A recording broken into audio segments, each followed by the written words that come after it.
What would you do if the rules that kept you alive were the same ones that chained you to a nightmare? In this story, we follow Lucas, a man marked by darkness, hunted by creatures that slip through the cracks of reality, and forced to choose between running, surrendering, or becoming something even worse than the monsters chasing him. It's a brutal fight against the shadows, the ultimate stand on a desolate highway, and a battle for what's left of his soul. Ready to meet the dark? Hit play, and don't look back. I can tell you exactly what death smells like. It's not rotting meat or hospital bleach like people say. It's sharper than that, metallic, like cold pennies pressed against your tongue, mixed with something old and wet, like the breath of a crawl space no one has dared enter in 50 years. That smell hit me the first night I worked the graveyard shift at Midnight Creek Gas and Rest Stop, right smack in the Nevada desert. I remember pushing open the heavy glass door just before midnight, the door creaking like it hadn't been oiled since Nixon was president. The smell rushed at me like a slap. For a second, I thought I'd walked into a slaughterhouse instead of a rundown gas station. The neon open sign flickered like a dying heartbeat, and above it, a swarm of moths battered themselves into oblivion against the buzzing blue light. Inside, a single humming fridge held rows of flat sodas and expired sandwiches. A wall of dusty snacks greeted me with a kind of sad dignity. I stepped over a sticky patch of floor that reeked of motor oil and stale Red Bull, the stains forming shapes like little Rorschach blots. The whole building trembled every time a gust of desert wind slammed against it. It felt less like a gas station and more like an island, one floating on a sea of black asphalt and endless nothing. People think the desert is silent at night. They're wrong. Between 2 o'clock and 4 o'clock a.m., the air is alive with whispers, snakes slithering under rocks, coyotes yipping far off, insects clicking like bones in a tomb. Sometimes the wind carries laughter, or maybe it's just the echo of my mind splintering. My name is Lucas Barnes. I'm 29, and up until a few months ago, I thought I had life figured out. Logistics manager, good salary, paid vacations I never took, an apartment in Reno with rent so high I used to joke it was haunted.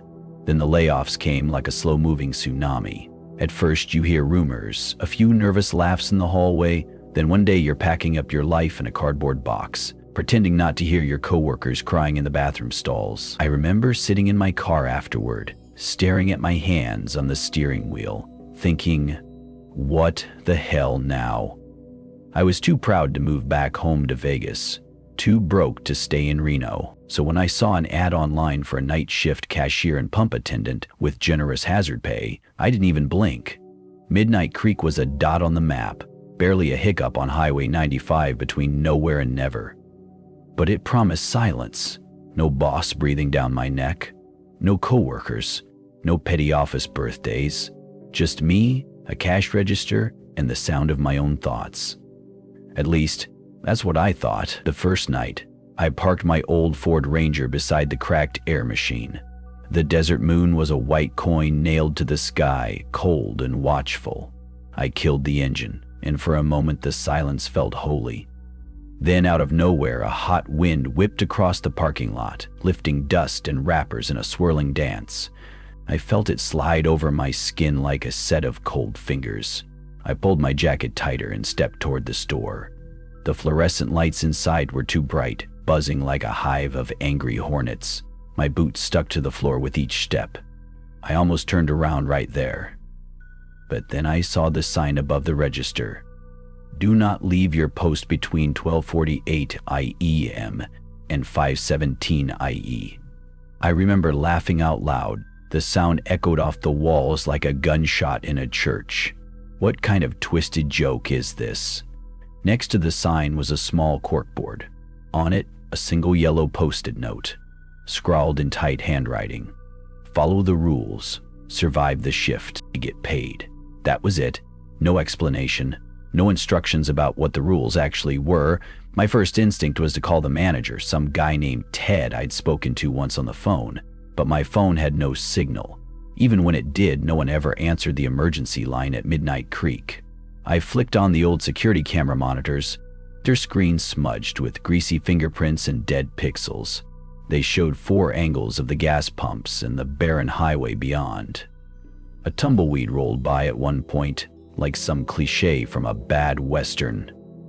I spent the first hour restocking the drink fridge and sweeping up half-finished sunflower seeds that someone had apparently spit all over aisle 2. All normal, all mind-numbingly dull. Around 1:45 a.m., I stepped outside for a breath of fresh air, or as fresh as gasoline-saturated desert air gets.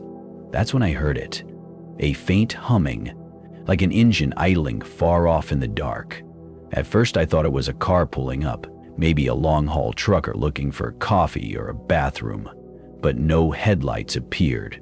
The sound grew louder, vibrating up through the concrete and into my bone. Then it stopped. I stood there, staring into the sea of darkness beyond the pumps.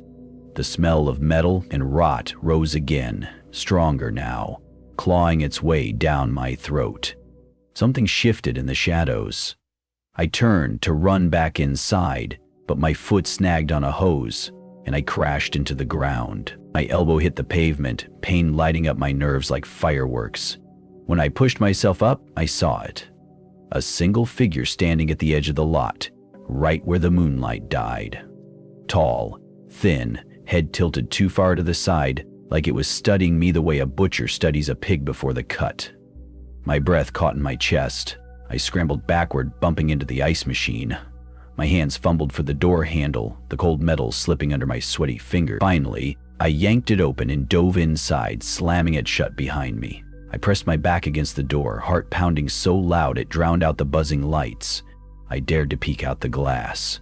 The lot was empty. No figure, no movement. Just the echo of my ragged breathing and the desert wind whispering secrets I never wanted to hear. I looked down at my shaking hands, at the fresh blood seeping from my elbow.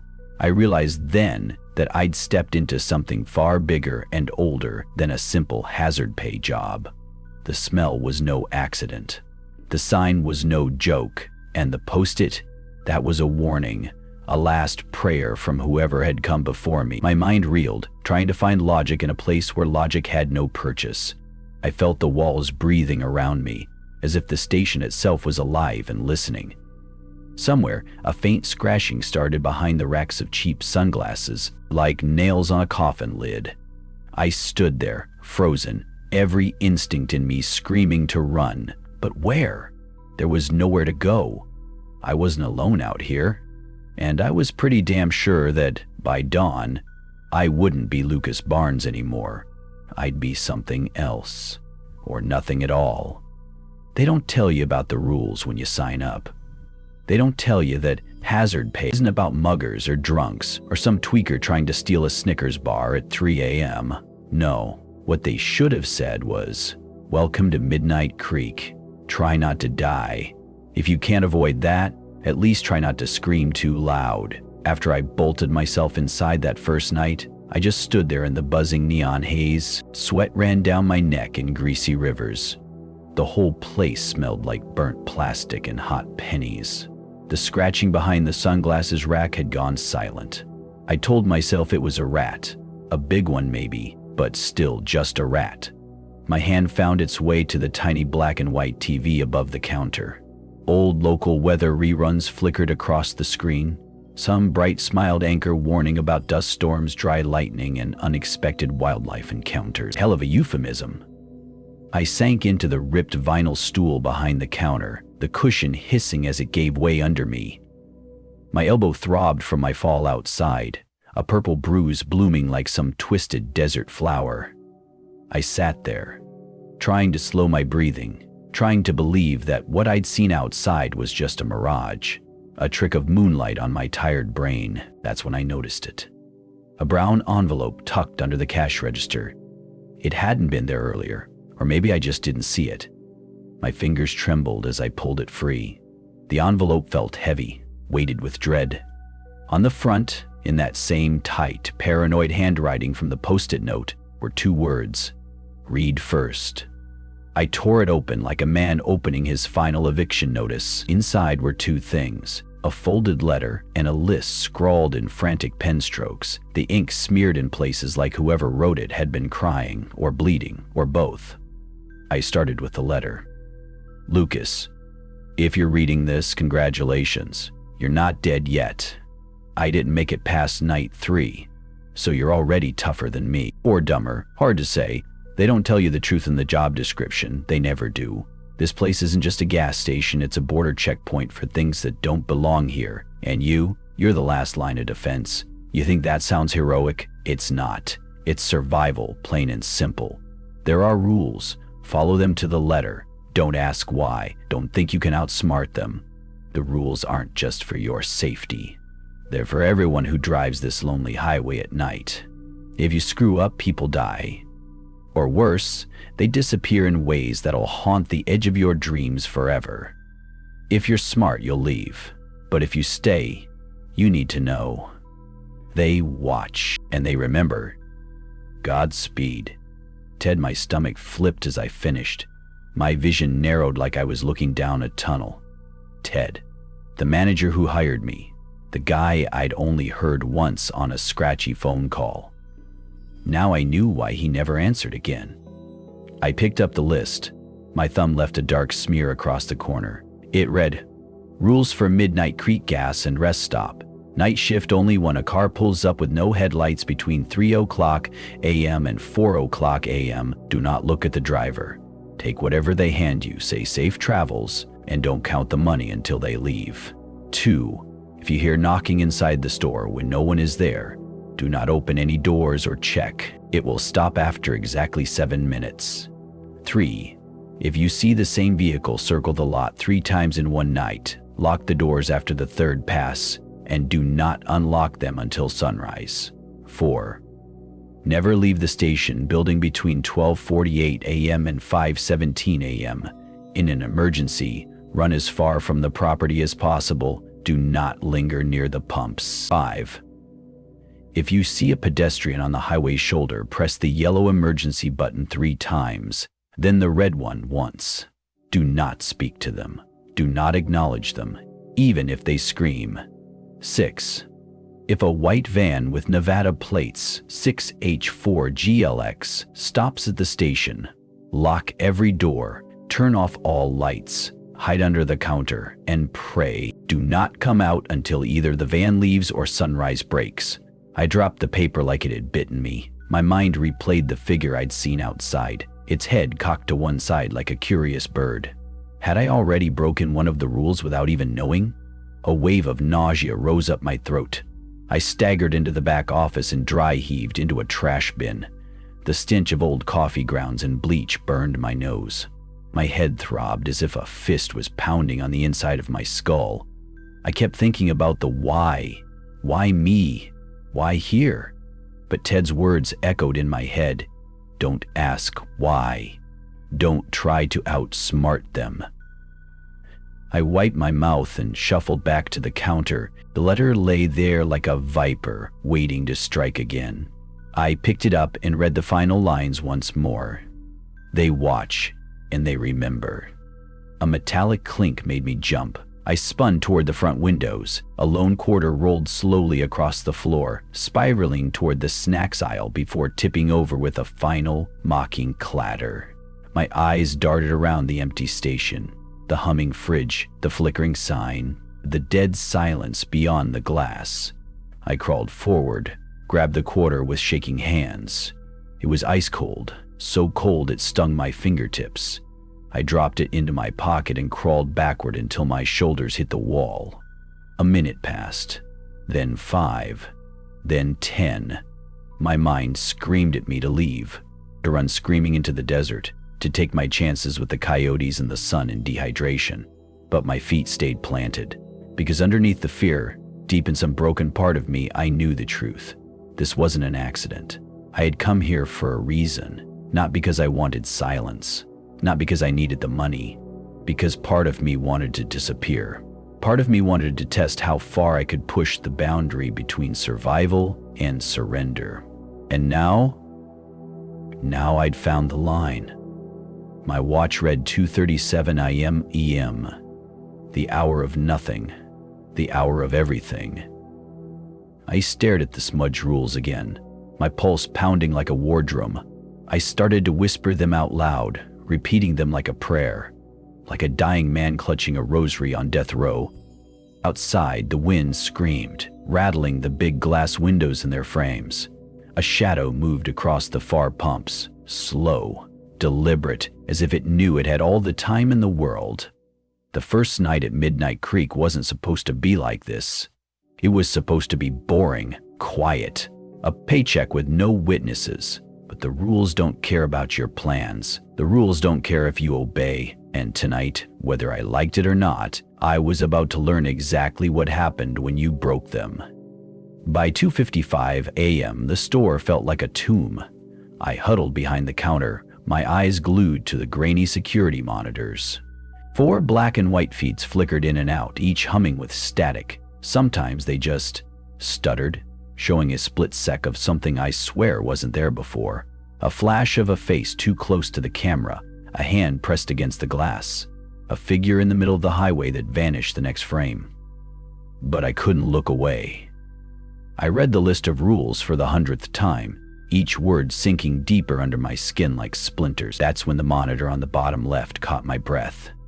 A single pair of headlights appeared in the distance, dull, unfocused, like 2 milky eyes emerging from a fog no one else could see. They crept closer, cutting a pale line across the blacktop, until I realized something that made my stomach drop straight into my boots. The headlights weren't on, the car was moving, but there was no glow, no beams sweeping the asphalt. Only the soft shape of the car itself gliding through the dark like a ghost ship across an ink-black sea. I felt my heartbeat in my teeth. If a car pulls up with no headlights between 3:00 a.m. and 4:00 a.m., do not look at the driver. Take whatever they hand you. Say, "Safe travels." Don't count the money until they leave. The words repeated in my mind like a skipping record. I heard the tires crunch over gravel as the car pulled into the lot. I ducked lower behind the counter, peeking just above the edge. A long black sedan, windows tinted darker than midnight. The engine died. A hush swept over everything. Even the wind seemed to hold its breath. I felt my body moving on autopilot, legs stiff and numb as I stumbled toward the register window. My hands fumbled at the glass sliding slot. Don't look. Don't look. But the human brain is an idiot child. It wants to look. It wants to see the monster under the bed, even if it costs everything. As I cracked open the window, the smell hit me again. Metallic and old, like wet rust and roadkill left to boil under the sun. A shape leaned forward in the driver's seat.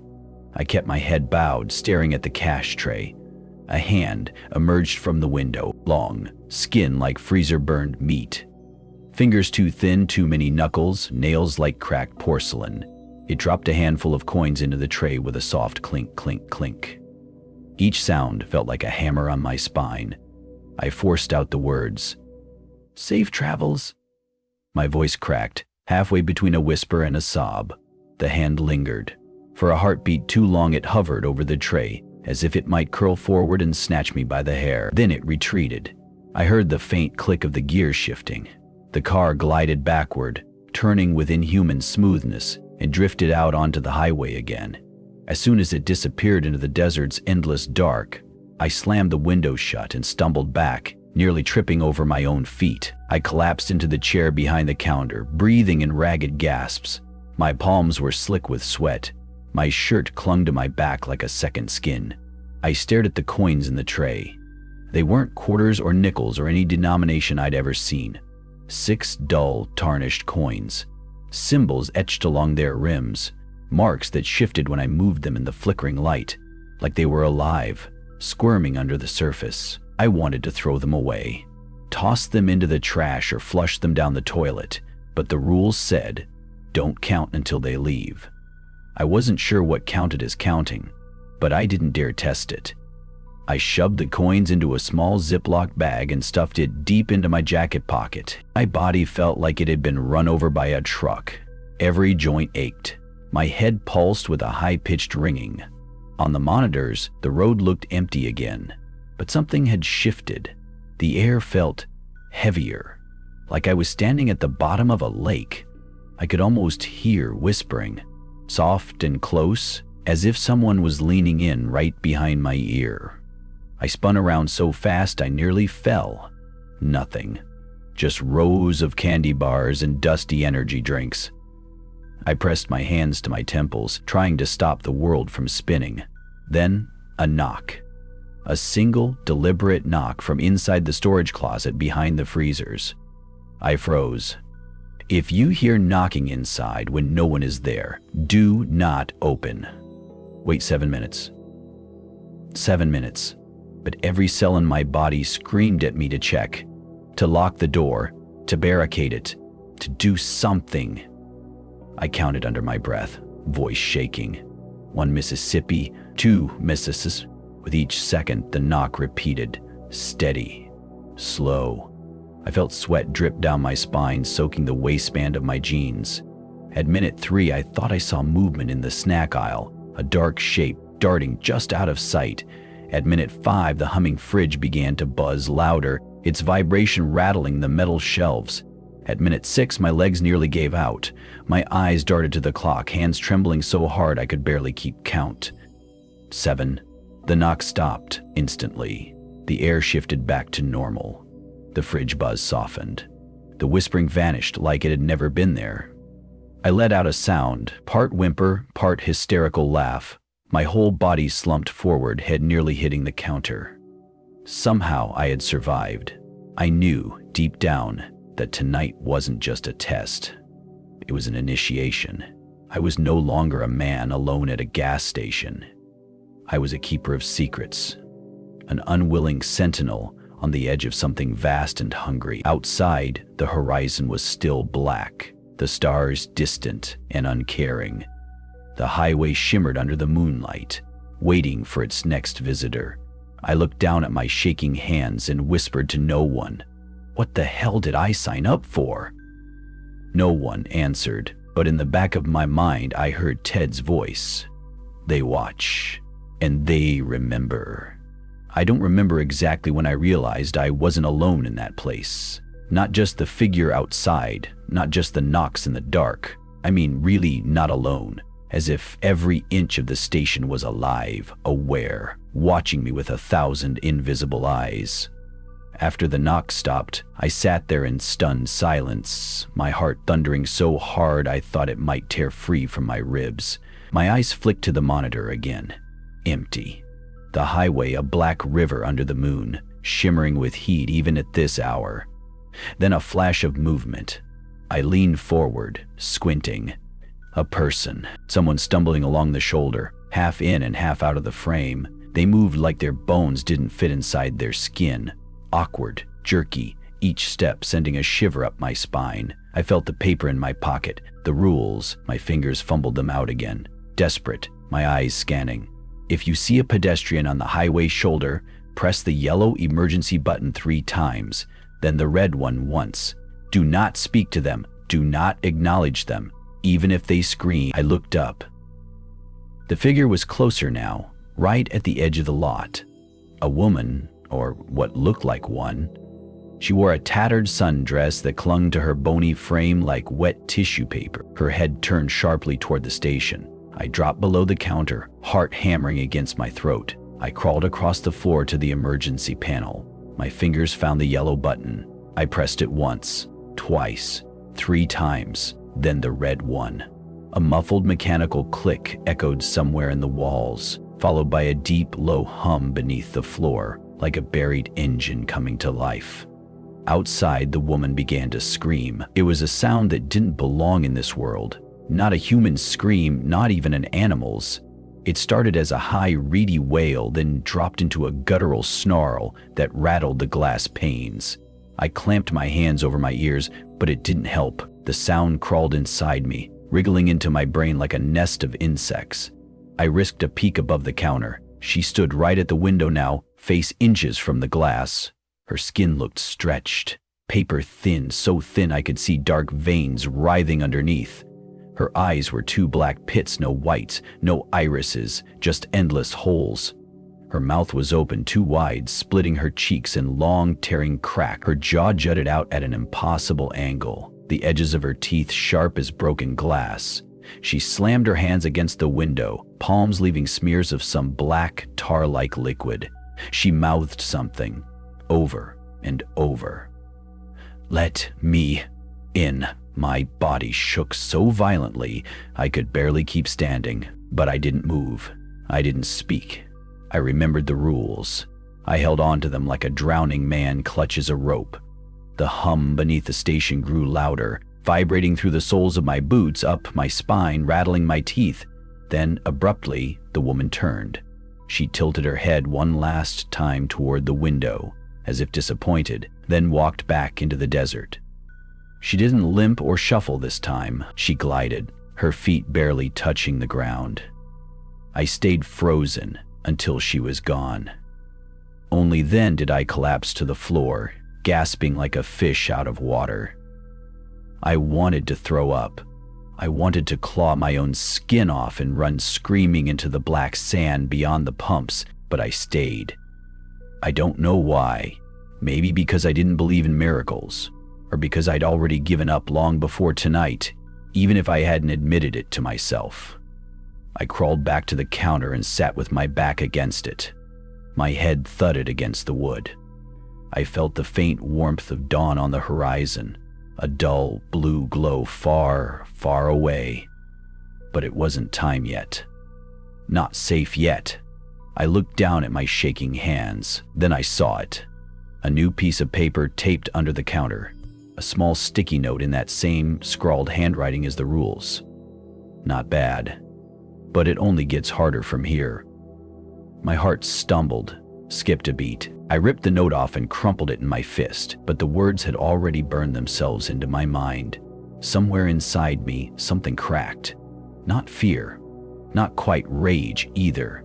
A cold final clarity, the realization that whatever game this was, it wasn't one I could win.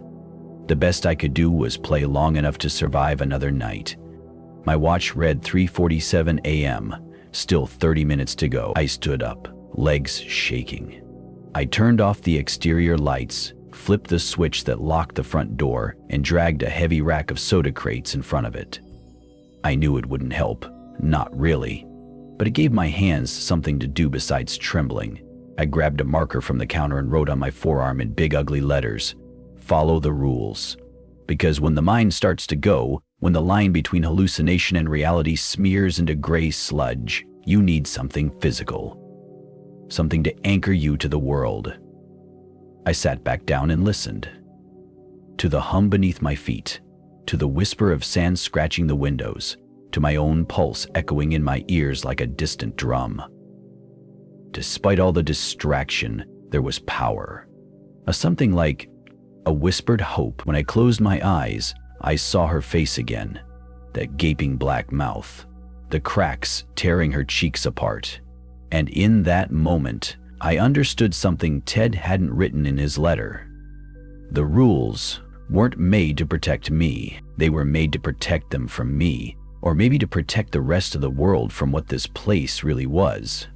Outside, a low rumble started on the highway, the sound of another vehicle approaching. I opened my eyes. My pulse quickened, a final, futile burst of adrenaline. I felt like a prisoner listening to the guards' boots echo in the hallway, waiting to hear if they'd stop at my door.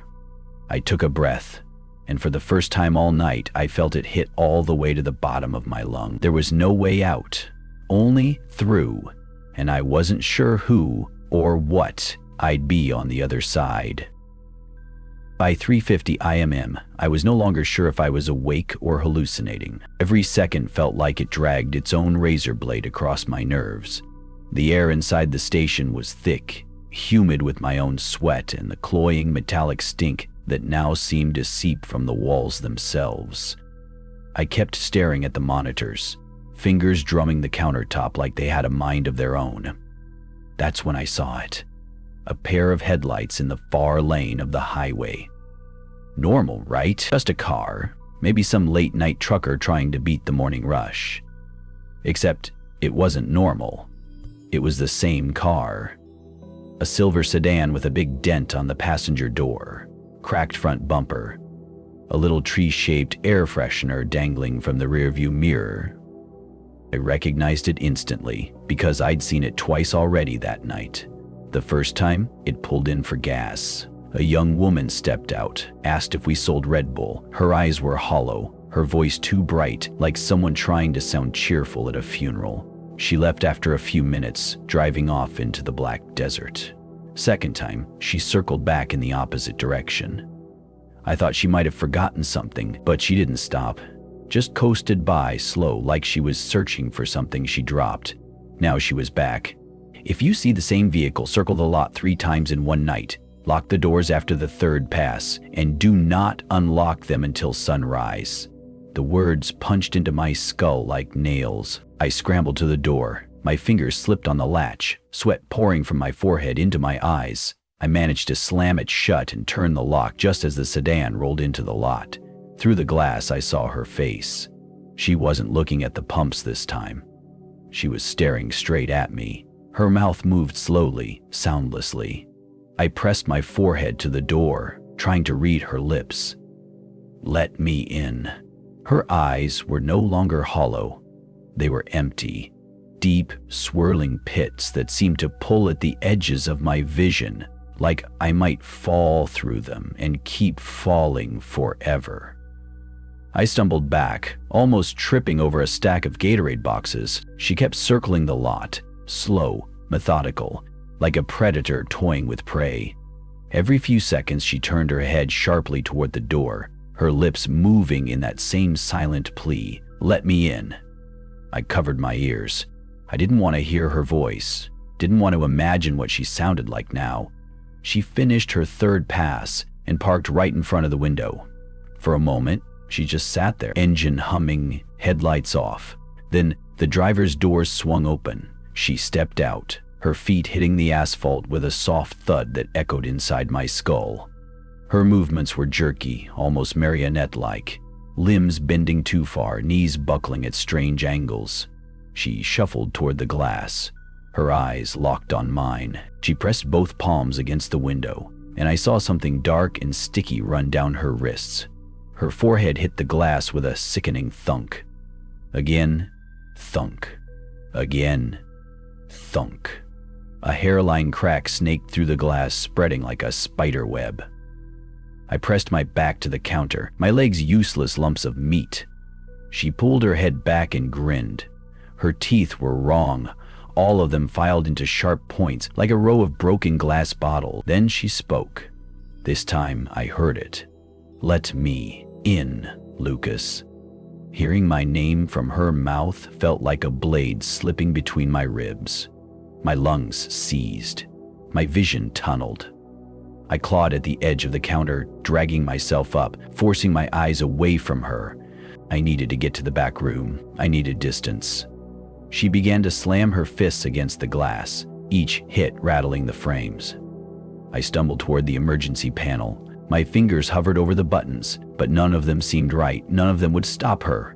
The rules didn't mention this.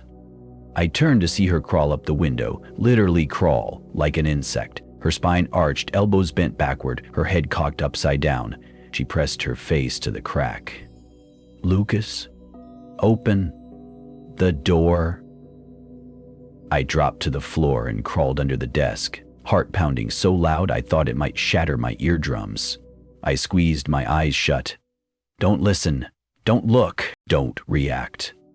A shriek tore through the building, high and piercing, rattling the bottles on the shelves, sending bags of chips tumbling to the floor. I felt a warm trickle down my neck and realized my nose was bleeding. The glass finally gave way. A deafening crash.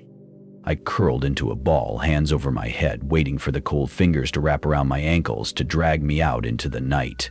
Seconds passed, then minutes. Silence. I forced my eyes open.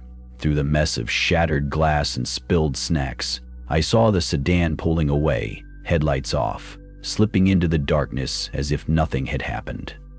My breath came in short, sharp sobs. My shirt was soaked in sweat and blood. The rules had saved me, but they hadn't protected me from the knowing. She knew my name. How? I staggered to my feet. My legs felt like wet paper straws. I shuffled to the door and pushed the heavy steel shutter closed, pulling it down with all my remaining strength. I collapsed against it, the metal cold against my back. Outside, the desert stretched on in all directions, silent and empty.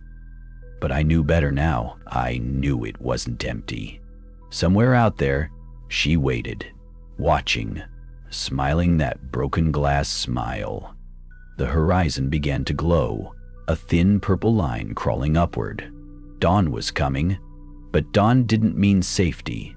It only meant survival, for now. I looked at my arm. Follow the rules. The ink smeared and running from sweat. I closed my eyes and repeated the words out loud, over and over, my voice a rasping whisper in the ruined silence. Follow the rules. Follow the rules. Follow the rules. Because in that moment, as the first birds began to call somewhere far off in the scrub brush, I understood. The rules weren't my salvation. They were my sentence. And this was just the first night. I don't remember leaving the station that morning. I don't remember locking the register or wiping the blood off my face. I only remember the taste of copper in my mouth and the distant screech of the sedan's tires echoing inside my skull. When I finally came to, I was standing in the desert behind Midnight Creek, staring at the horizon. The sun had clawed its way above the mountains, painting everything in bruised orange and sickly yellow. But it didn't feel warm. It felt wrong, like someone had painted a sunrise on a broken canvas, hoping I'd be too tired to notice the cracks. I stumbled back inside, each step sending sharp shocks of pain through my knees. The station looked like a war zone. Glass crunched under my boots. Shelves leaned at drunken angles. Bags of chips lay torn open like split carcasses, their contents scattered across the floor. My reflection in the glass door looked like a stranger. Eyes wild and sunken, skin pale and splotched with dark smears of blood and dust. I didn't recognize him. I collapsed behind the counter, resting my head against the cold linoleum. I closed my eyes and tried to breathe. In, out, but each breath tasted like gasoline and regret. I don't know how long I stayed like that. Could have been 5 minutes, could have been an hour. At some point, I heard a truck pull into the lot. I shot up, my body screaming in protest. Through the spider-webbed window, I saw a man climb out of a battered red pickup, sunburned arms, trucker hat, sunglasses.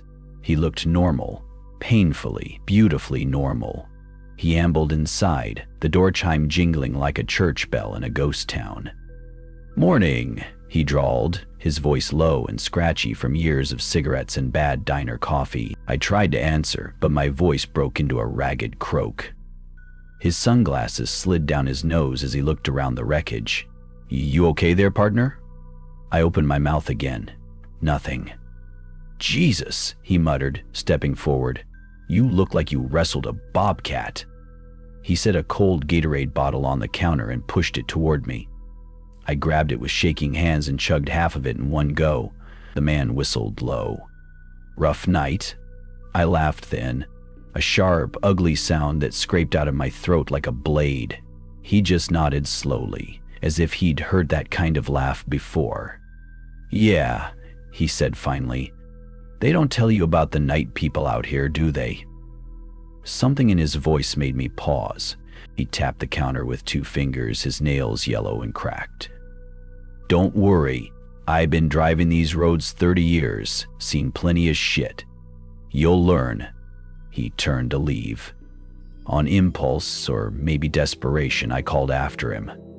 "Wait, have you ever seen them?" He paused at the door. His shoulders stiffened. After a long silence, he turned just enough that I could see one eye over his shoulder. "Son," he said, his voice low and heavy, "some things on these roads ain't meant to be seen. And some of us," he tapped his temple with a finger, "we learn not to look." Then he was gone. The door swung shut behind him. I sat there in stunned silence, Gatorade bottle dripping condensation onto the floor. Outside, he filled up his truck and pulled away, tires crunching on gravel. I watched until his taillights vanished into the shimmering heat mirage. Then I looked down at my arm. The words I'd scrawled, "Follow the rules," had smeared into a muddy blur. I felt sick. I tore off my shirt and wiped the ink away, leaving angry red streaks on my skin. I needed air. I pushed out the back door, stumbling into the sunlight like a mole crawling out of a hole. I felt the warmth on my face and wanted to cry, but it didn't feel real. It felt like a lie wrapped in cheap neon. I leaned against the cracked wall of the station, breathing shallow and ragged. My mind replayed the night in vicious loops. The knocking, the coins, her face at the window, the way she knew my name. Lucas, how did she know my name? A dry, raspy laugh escaped my throat. Because you told them. Every second you hesitated, every time you questioned the rules, you let them learn. I pressed my palms to my eyes, grinding tears into the sockets. The world felt like it was sliding sideways. Then I heard a voice behind me. You gonna stand there all day, or you gonna come talk to me? I spun around so fast I nearly fell. A woman stood by the propane cages, arms crossed. She wore dark jeans, a faded black t-shirt with a cracked band logo, and a trucker hat pulled low over her eyes. Her expression was unreadable, somewhere between annoyed and amused. I opened my mouth, nothing came out. She sighed and walked forward, boots crunching on the sand. She pulled off her hat, revealing a tangle of dark hair streaked with silver. Name's Mara, she said. I used to work here, long time ago. I stared at her like she'd grown a second head. Used to? I croaked. She nodded, eyes sharp. Yeah. Until I realized what this place really is. I swallowed. My throat felt like it was lined with broken glass. You know the rules? I said, half question, half plea. Mara gave a humorless chuckle. Oh, kid, I wrote some of them. Her eyes darted to the broken windows. Looks like you had yourself a welcome party. I shivered. She leaned in closer. I could smell desert dust and engine oil on her. They're learning you, she whispered. Every choice you make, every fear, every doubt, they're watching, they're listening. They always are. I shook my head violently. I just wanted a job. I just wanted to disappear. Yeah, she said. That's what most of us think. She paused and lowered her voice even more. You still got a choice, Lucas, but you need to decide fast. I looked up at her, tears stinging my eyes. Choice? I choked. What choice?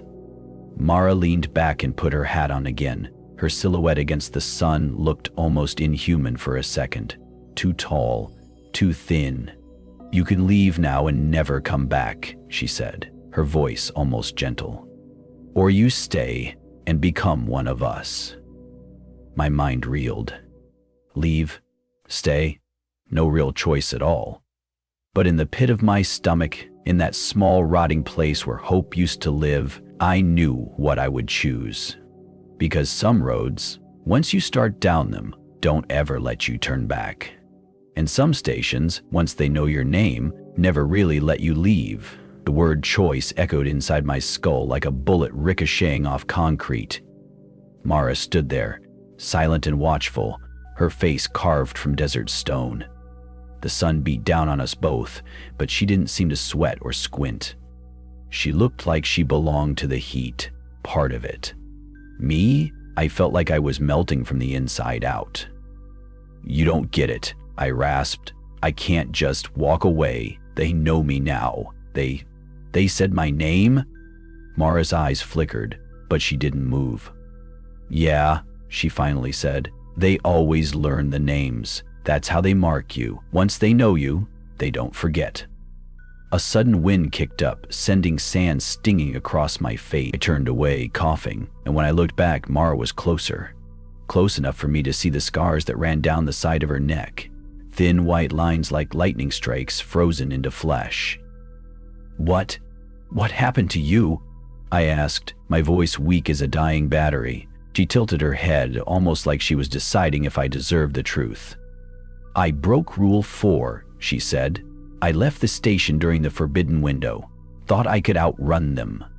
Her eyes went distant, staring past me into some memory I couldn't see. I made it about a mile before the desert swallowed me. You ever hear a coyote laugh? Really laugh? Like it knows you just made the worst mistake of your life? She shivered, the first truly human gesture I'd seen from her. I thought I could escape, she went on, voice low. But the desert isn't empty. It's full of holes. And once you step off the asphalt, they can reach you anywhere. I felt my stomach twist. So what? What did they do to you? She smiled, but it wasn't a smile for me.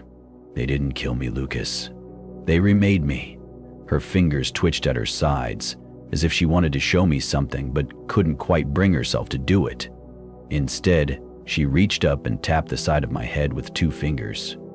You still think this is about working a shitty night shift? You still think there's a paycheck waiting at the end of all this? I stumbled back, feeling like her touch had lit a fire under my skin. I just wanted to be left alone, I croaked. Her laugh was dry as the desert wind. Nobody comes here by accident. You came because you wanted to vanish, right? You wanted a place where no one would look for you, where no one would care if you disappeared. I tried to speak, but the words tangled in my throat. She stepped forward again, looming over me. Midnight Creek isn't a hiding place, she snarled. It's a feeding ground. You're not invisible here, you're on display. I staggered sideways, my back hitting the wall of the station. Mara's eyes softened for just a heartbeat, and she crouched down to meet my gaze. There's still a chance, she said, but it's small. You can try to run before sunset. Once night falls again, you're theirs forever. But if you leave now, today, you might make it. I felt something wet hit my cheek. I realized I was crying. Why are you helping me? I whispered. She looked down at the ground, fingers flexing against her thigh. Because I wish someone had helped me, she said. But don't mistake this for kindness. Out there, she jerked her chin toward the horizon. You're on your own. And even if you make it out of the desert, you'll never really be free. You'll always feel them behind you, in every dark corner, every lonely mile of road. I swallowed, my throat a raw wound. But it's better than this, she finished. A sudden noise made both of us flinch, a low hum coming from the front of the station. We turned in unison. Through the broken window, I saw movement on the highway. A shape-shifting wrong, tall as a semi-truck and thin as a scarecrow. It glided along the asphalt, its shadow dragging behind it like spilled ink. Mara grabbed my arm. Her grip was iron. Listen to me, she hissed. That's one of the drifters. They only cross during day if something's changing. This is your window. You run now or you never run at all. I stared at her, my heart trying to claw its way out of my chest. But the rules, She shook me so hard my teeth clicked. Fuck the rules, she spat. The rules are cages. They're meant to keep you in line, to stop you from fighting back. You want to live? You make your own rule right now. Get out. Her words tore through me like a blade. I turned toward the road. The drifter's head turned, a slow, sickening tilt that felt aimed straight into my soul. Its face, if you could call it that, was a smooth expanse of skin, no eyes, no mouth, just rippling flesh that twitched as though it was listening to something I couldn't hear. My legs finally moved. I tore free of Mara's grip and bolted. I heard her shout something behind me, but the wind swallowed her words. I sprinted across the lot, feet sliding on gravel, breath burning in my lungs like battery acid. The highway felt 1,000 miles away. I hit the asphalt, turned north. My feet pounded the blacktop, each step echoing through the emptiness. In the distance, I heard the drifter's joints crack as it turned to follow. I didn't look back. I kept running, the sun slicing across my face like a blade, the desert wind howling past my ears. My mind screamed, "Move, move, move!" But beneath that primal scream, something else whispered, a smaller voice, calm and cruel. It's too late. You were chosen the second you stepped inside. You can't run from what you are now. I clenched my fists, fighting the voice with every ounce of will. I could feel them watching, feel the road vibrating under my feet like 1,000 hearts beating out of sync. My legs threatened to buckle. My lungs felt like they might collapse, but I kept going, because in that moment, with the sun at my back and the drifter's shadow stretching across the sand, I understood the only rule that mattered now. Run or die. I don't know how long I ran. Time warped out there. The road stretched and twisted under me, a black ribbon leading into a shimmering horizon that never seemed to get closer. My legs pumped like rusty pistons, every step sending white-hot needles through my knees. Behind me, I could hear it, that horrible wet crackle of joints bending in ways they weren't meant to. The drifter didn't chase like a man or an animal. It drifted. Its presence felt like a storm front rolling in, slow but unstoppable. I dared one glance over my shoulder. Mistake. Its arms had unfolded, impossibly long, fingers dangling and twitching like fishing lines in a black sea. Its head remained cocked to the side, listening, sensing. It moved without touching the ground.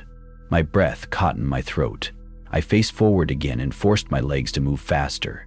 The desert around me roared with heat.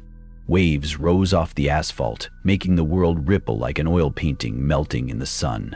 I heard my own voice inside my head, screaming, "You're not fast enough. You'll never be fast enough." But there was something else too. A deeper voice, calm. "Keep going." I clung to that voice like a lifeline. Every breath tore at my lungs. My mouth tasted like pennies and dust. My heart jackhammered so violently I thought it might just explode, leave me in a heap for the vultures. Then, a shape ahead, a green road sign wavering in the heat. I squinted, eyes stinging with sweat. Next exit, 2 miles. 2 miles might as well have been 100. I stumbled, caught myself, kept going.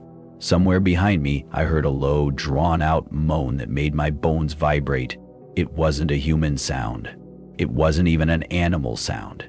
It was the voice of the desert itself, ancient and endless, coming alive through that thing's twisted form. My vision blurred. The world tilted. My feet scraped against the rough shoulder of the highway. I fell. My hands slammed into gravel, skin tearing open. Blood and grit mixed into a burning paste. I tried to push up. My arms buckled. The drifter's shadow rolled over me like a cold wave. I turned my head, my cheek pressed into the hot pavement. It was close now, so close I could feel the air around it crackle with a static charge. The creature paused, its head tilted the other way, slow and deliberate, as if tasting my fear. I heard the faintest sound, like wet fabric sliding across tile. I tried to crawl, my nails clawed uselessly at the road. Then, a memory. Mara's face, her voice. "Run now, or you never run at all." I pushed. My knees screamed in protest as I forced myself up. Blood dripped down my forearms, splattering the asphalt in little red constellations. I staggered forward, every step an act of pure defiance against the weight of that shadow behind me. The sign loomed larger now. A dull thought echoed, "If you make it to the exit, maybe it stops, maybe it can't follow." I pushed harder. I felt a sudden rush of air behind me, a cold, rotting draft that made my skin crawl. A whisper slipped past my ear, so close I thought it came from inside my skull. "Lucas!" My knees almost gave out again, but I didn't stop. I forced one foot in front of the other, my muscles firing on pure panic and instinct. The exit ramp finally appeared, a curve of cracked concrete leading toward a distant gas station sign.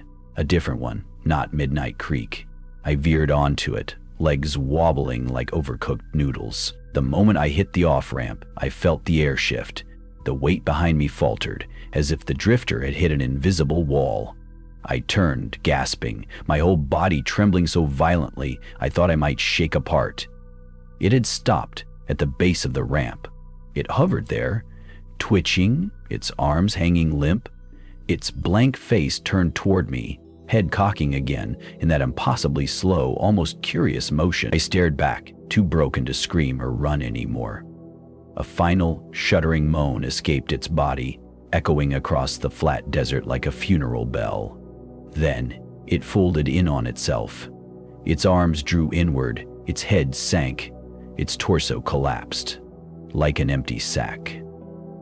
And just like that, it was gone. The silence afterward felt worse than its presence. My legs gave out and I crumpled to the concrete, breathing in short, shallow gasps. For a long time, I just lay there, watching the shimmering horizon tremble. Above me, the sun rose higher. Its heat should have felt comforting, life-affirming, but it didn't. It felt like a lie, a cruel joke after the night's horrors. Finally, I rolled onto my side and forced myself to sit up. My hands were shredded, dark blood drying in crusty patches. My knees were a mess of torn denim and raw skin. I looked back at the highway, empty. No sign of the drifter. But I knew it hadn't vanished, not really. It was waiting, watching, just beyond the edge of this world. I dragged myself to my feet. The new gas station shimmered in the heat mirage, its sign flickering. I stumbled forward. Each step felt like I was moving through molasses, my mind fighting me, whispering that none of this was real, that I was still on the floor at Midnight Creek, curled in a ball, dreaming this escape. But each pulse of pain reminded me this was real enough. As I approached the new station, I saw a man outside, smoking. His eyes flicked up at me. He looked me over. The blood, the dirt, the wide, haunted eyes. "Jesus, buddy," he called. "You okay?" I opened my mouth. Nothing came out at first. Then, I just need help. His face softened. He stubbed out the cigarette and started toward me. In that moment, I felt a strange flicker of warmth. A fragile, stupid hope. But under it, a new truth was taking root. I wasn't free. I would never be free. Because even as I stood there, wobbling on the edge of collapse, I felt the highway behind me like an old scar, and in the spaces between my heartbeats, I could still hear it. It's the faintest echo. Lucas. I don't remember walking inside the new gas station. One second I was outside, sun burning holes into my shoulders. The next, I was inside, hunched over the counter. My blood smearing across cheap laminate like a twisted signature. The man behind the counter, tall, maybe mid-50s, face lined like an old road map, stared at me with a kind of polite horror. "Jesus Christ, kid," he said, fumbling for something under the register. "You need a doctor. You've been in an accident." I tried to laugh, but it came out as a ragged wheeze. My ribs felt splintered, every breath an act of defiance. He pushed a dusty bottle of water toward me. My hand shook so badly I nearly dropped it, but I managed to unscrew the cap and chug half in one go. The man kept talking, something about calling the sheriff, maybe an ambulance, but his voice sounded distant, like he was shouting at me from underwater. My eyes darted to the window. The highway shimmered under the white-hot sun, empty except for a few heat mirages that twisted and danced like ghosts. But I knew better. It wasn't empty. It was watching. I felt it in the marrow of my bones, in the shallow cracks of my mind. Luca. My name echoed somewhere deep inside me, an infection spreading under my skin. I turned back to the man. His name tag read Earl. Earl leaned closer, his hand hovering over the phone. "Son, you gotta tell me, what the hell happened out there?" My throat worked uselessly. Finally, I croaked. Don't call anyone, please." His eyes narrowed. "Listen, you're bleeding all over my damn floor. You look like you crawled out of a grave. You need help." I shook my head. My vision sparked at the edges. "You don't understand," I whispered. "They'll hear. If you call anyone, they'll hear. They'll come." Earl froze, his fingers tightening on the receiver. "They? Who's they?" he asked, voice low. I laughed then, a sharp broken sound that tasted like blood and salt. "You wouldn't believe me," I said. "No one ever does." Earl hesitated. He set the phone down slowly, as if afraid it might explode. "You from Midnight Creek?" he asked suddenly. The question punched the breath from my lungs. My head snapped up. "What did you say?" He licked his lips, eyes flicking to the window again. "I've been running this stop for 20 years, he said. "Sometimes we hear stories. Drivers come in babbling about shadows on the highway, things they can't explain. They always mention one place." He swallowed hard. Midnight Creek. Hearing it out loud felt like someone had dropped ice down my spine. I staggered back, my knees nearly buckling. Earl moved around the counter slowly, hands raised like he was calming a wild animal. "I don't know what you saw out there," he said softly. "I don't want to know, but I know enough to keep my damn mouth shut." I stared at him, breathing so hard I thought my chest might cave in. A silence stretched between us, thick and electric. Then, a tiny click. I spun around.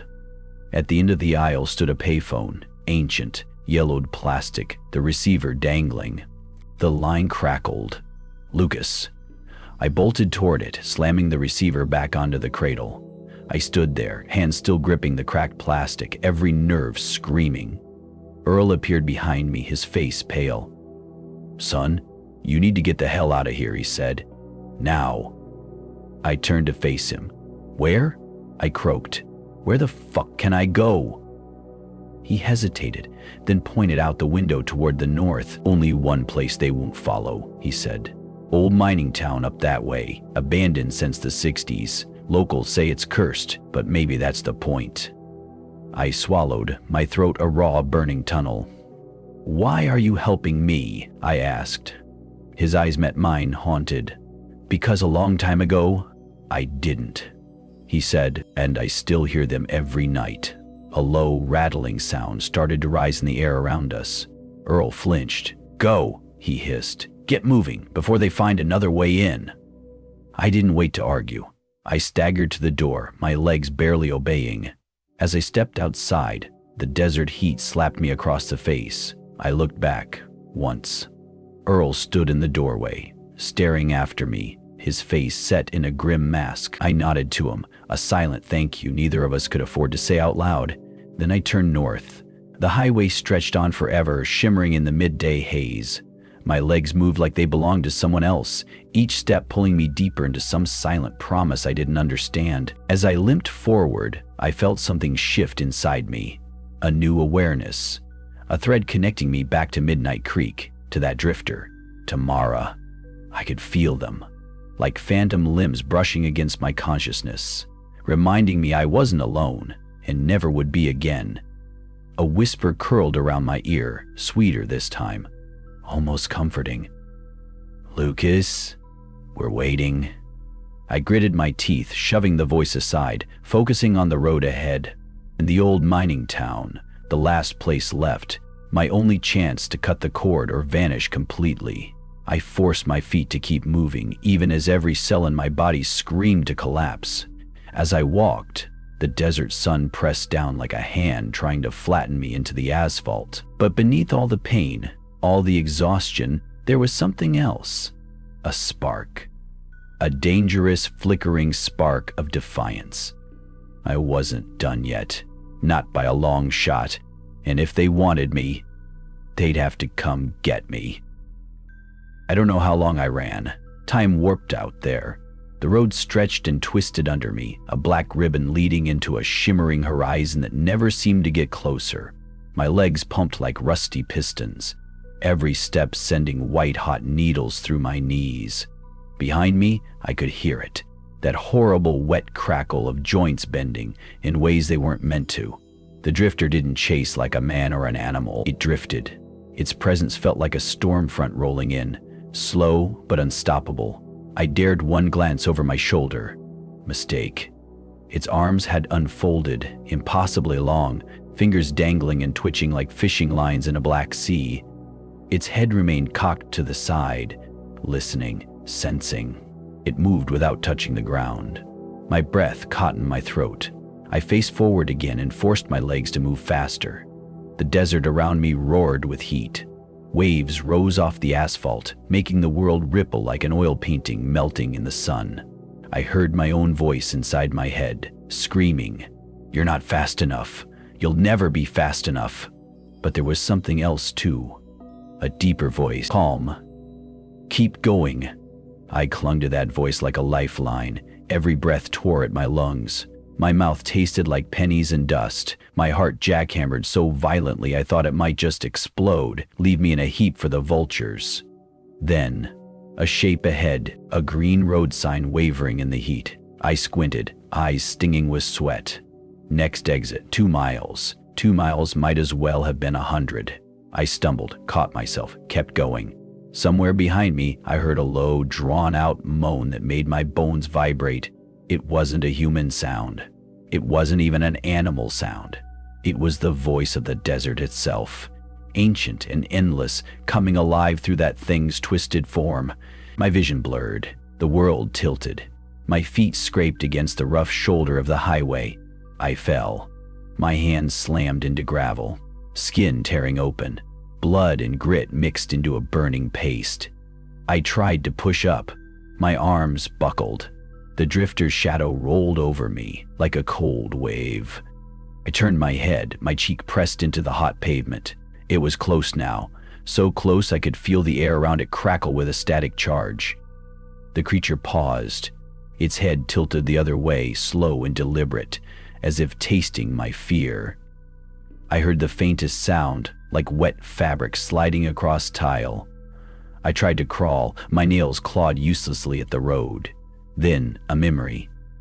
Mara's face, her voice. "Run now, or you never run at all." I pushed. My knees screamed in protest as I forced myself up. Blood dripped down my forearms, splattering the asphalt in little red constellations. I staggered forward, every step an act of pure defiance against the weight of that shadow behind me. The sign loomed larger now.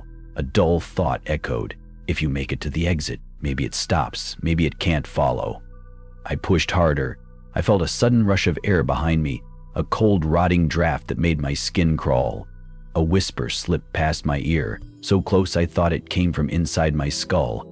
"Lucas!" My knees almost gave out again, but I didn't stop. I forced one foot in front of the other, my muscles firing on pure panic and instinct. The exit ramp finally appeared, a curve of cracked concrete leading toward a distant gas station sign. A different one, not Midnight Creek. I veered onto it, legs wobbling like overcooked noodles. The moment I hit the off-ramp, I felt the air shift. The weight behind me faltered, as if the drifter had hit an invisible wall. I turned, gasping, my whole body trembling so violently I thought I might shake apart. It had stopped at the base of the ramp. It hovered there, twitching, its arms hanging limp, its blank face turned toward me, head cocking again in that impossibly slow, almost curious motion. I stared back, too broken to scream or run anymore. A final, shuddering moan escaped its body, echoing across the flat desert like a funeral bell.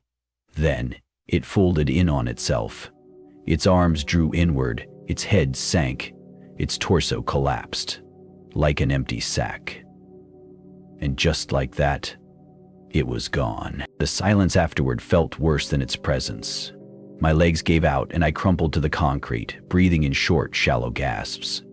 For a long time, I just lay there, watching the shimmering horizon tremble. Above me, the sun rose higher. Its heat should have felt comforting, life-affirming, but it didn't. It felt like a lie, a cruel joke after the night's horrors.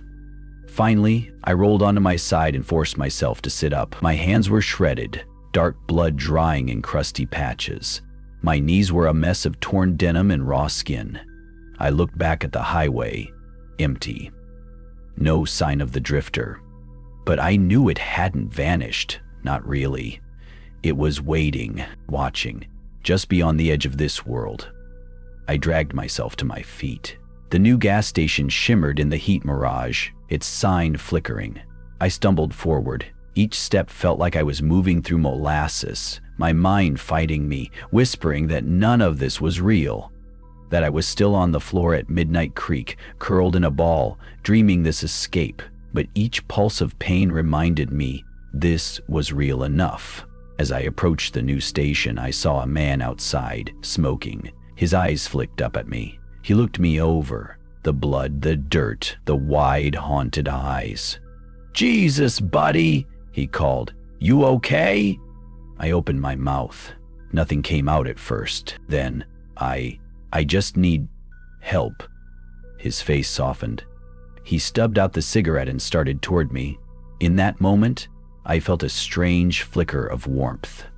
A fragile, stupid hope, but under it, a new truth was taking root. I wasn't free. I would never be free. Because even as I stood there, wobbling on the edge of collapse, I felt the highway behind me like an old scar, and in the spaces between my heartbeats, I could still hear it. It's the faintest echo. Lucas. I don't remember walking inside the new gas station. One second I was outside, sun burning holes into my shoulders. The next, I was inside, hunched over the counter. My blood smearing across cheap laminate like a twisted signature. The man behind the counter, tall, maybe mid-50s, face lined like an old road map, stared at me with a kind of polite horror. "Jesus Christ, kid," he said, fumbling for something under the register. "You need a doctor. You been in an accident?" I tried to laugh, but it came out as a ragged wheeze. My ribs felt splintered, every breath an act of defiance. He pushed a dusty bottle of water toward me. My hand shook so badly I nearly dropped it, but I managed to unscrew the cap and chug half in one go. The man kept talking, something about calling the sheriff, maybe an ambulance, but his voice sounded distant, like he was shouting at me from underwater. My eyes darted to the window. The highway shimmered under the white-hot sun, empty except for a few heat mirages that twisted and danced like ghosts. But I knew better. It wasn't empty. It was watching. I felt it in the marrow of my bones, in the shallow cracks of my mind. Luca. My name echoed somewhere deep inside me, an infection spreading under my skin. I turned back to the man. His name tag read Earl. Earl leaned closer, his hand hovering over the phone. "Son, you gotta tell me, what the hell happened out there?" My throat worked uselessly. Finally, I croaked. Don't call anyone, please." His eyes narrowed. "Listen, you're bleeding all over my damn floor. You look like you crawled out of a grave. You need help." I shook my head. My vision sparked at the edges. "You don't understand," I whispered. "They'll hear. If you call anyone, they'll hear. They'll come." Earl froze, his fingers tightening on the receiver. "They? Who's they?" he asked, voice low. I laughed then, a sharp broken sound that tasted like blood and salt. "You wouldn't believe me," I said. "No one ever does." Earl hesitated. He set the phone down slowly, as if afraid it might explode. "You from Midnight Creek?" he asked suddenly. The question punched the breath from my lungs. My head snapped up. "What did you say?" He licked his lips, eyes flicking to the window again. "I've been running this stop for 20 years, he said. "Sometimes we hear stories. Drivers come in babbling about shadows on the highway, things they can't explain. They always mention one place." He swallowed hard. Midnight Creek. Hearing it out loud felt like someone had dropped ice down my spine. I staggered back, my knees nearly buckling. Earl moved around the counter slowly, hands raised like he was calming a wild animal. "I don't know what you saw out there," he said softly. "I don't want to know, but I know enough to keep my damn mouth shut." I stared at him, breathing so hard I thought my chest might cave in. A silence stretched between us, thick and electric. Then, a tiny click. I spun around. At the end of the aisle stood a payphone, ancient, yellowed plastic, the receiver dangling. The line crackled. "Lucas." I bolted toward it, slamming the receiver back onto the cradle. I stood there, hands still gripping the cracked plastic, every nerve screaming.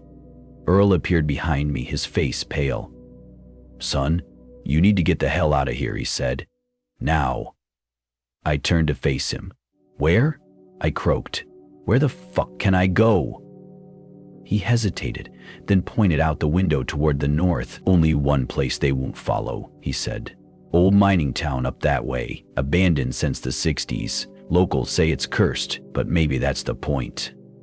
I swallowed, my throat a raw, burning tunnel. "Why are you helping me?" I asked. His eyes met mine, haunted. "Because a long time ago, I didn't," he said, "and I still hear them every night." A low, rattling sound started to rise in the air around us.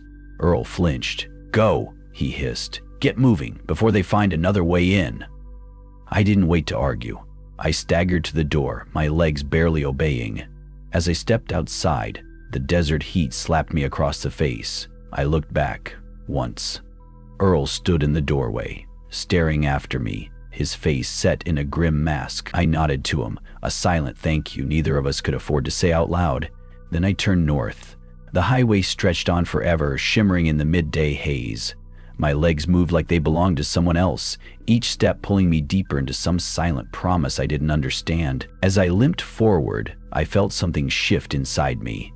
A new awareness. A thread connecting me back to Midnight Creek, to that drifter, to Mara. I could feel them, like phantom limbs brushing against my consciousness, reminding me I wasn't alone, and never would be again. A whisper curled around my ear, sweeter this time, almost comforting. "Lucas, we're waiting." I gritted my teeth, shoving the voice aside, focusing on the road ahead. In the old mining town, the last place left, my only chance to cut the cord or vanish completely. I forced my feet to keep moving, even as every cell in my body screamed to collapse. As I walked, the desert sun pressed down like a hand trying to flatten me into the asphalt. But beneath all the pain, all the exhaustion, there was something else. A spark. A dangerous, flickering spark of defiance. I wasn't done yet, not by a long shot, and if they wanted me, they'd have to come get me. I don't know how long I walked. The desert has a way of stretching time, turning minutes into hours, and hours into something endless. My feet throbbed, each step a jolt of pain that crawled up my spine and set my teeth on edge. Blood had dried in thick, blackish smears down my arms and legs, cracking every time I moved. But I kept going, because there was nothing else left. The sun rose higher, burning so bright it felt like it was drilling straight through my skull. The highway shimmered in waves of heat, the air bending and warping like I was looking at the world from underwater. Every so often, I thought I heard voices behind me, little scraps of sound carried on the wind. "Lucas," a gentle hiss just above a whisper. I didn't look back. I knew what waited there. Eventually, the road split into a smaller, cracked offshoot, barely more than a service lane swallowed by sand. A rusted sign pointed crookedly to the right, the letters barely legible. Red Ash Mining Company, Est, 1911. I turned off the main highway, my legs wobbling under me. A few yards in, the asphalt gave up entirely, dissolving into a dirt trail littered with broken glass, old beer cans and shattered bones bleached white by the sun. I staggered onward, every breath tasting like metal and grit. Then, finally, I saw it. A handful of crumbling buildings huddled together at the edge of a dry ravine.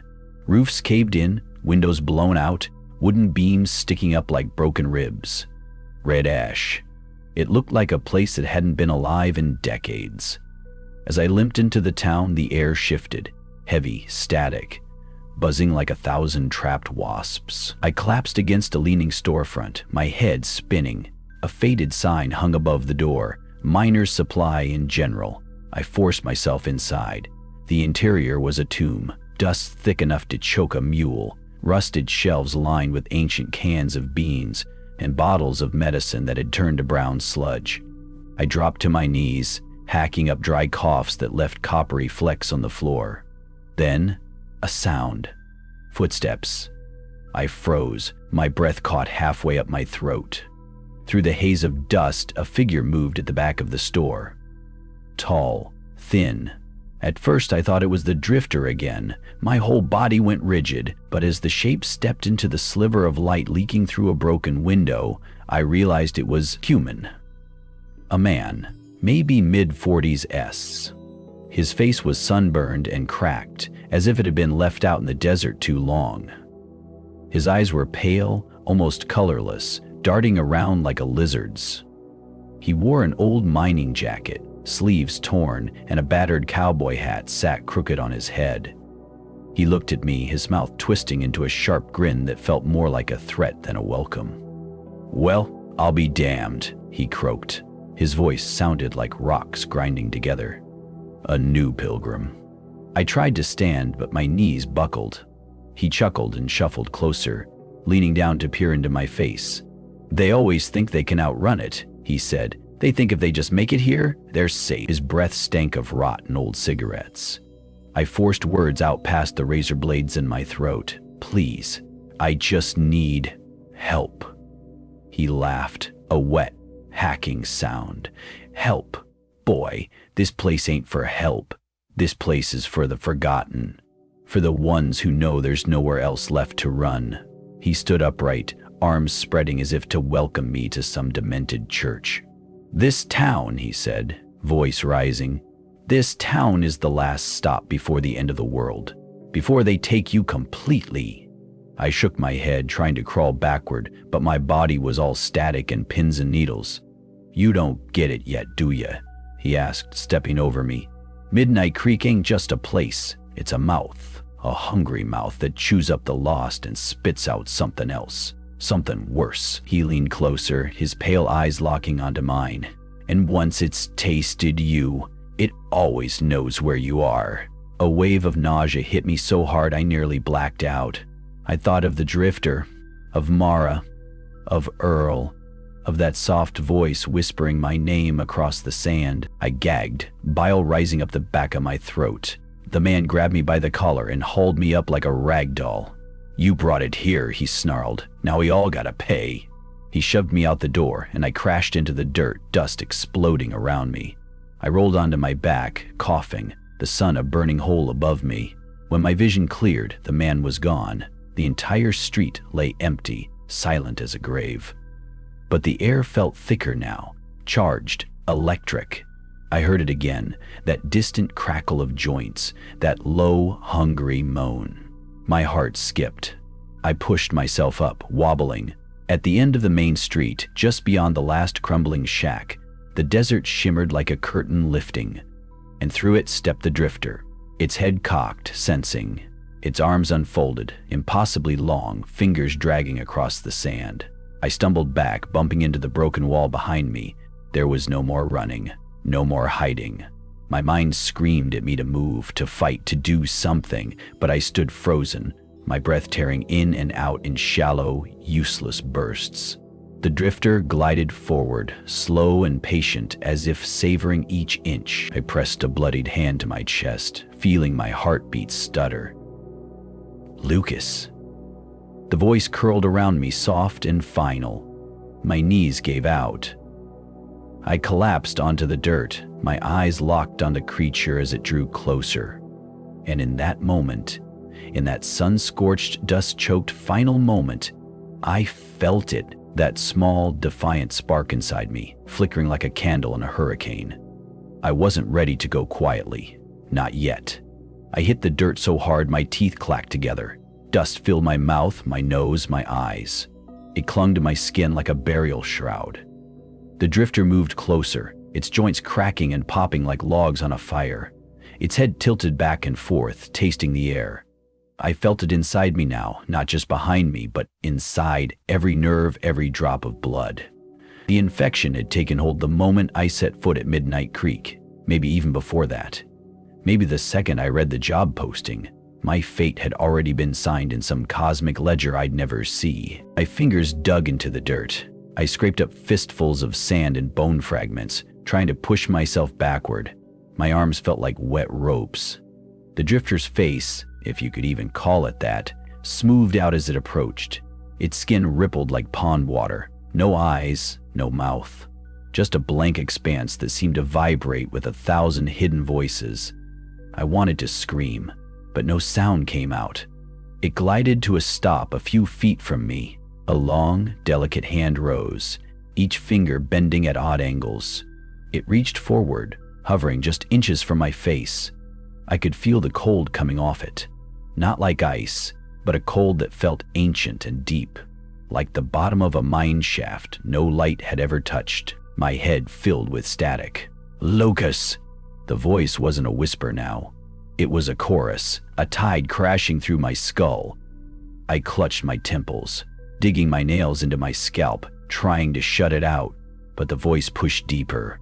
We chose you. Images flashed behind my eyelids.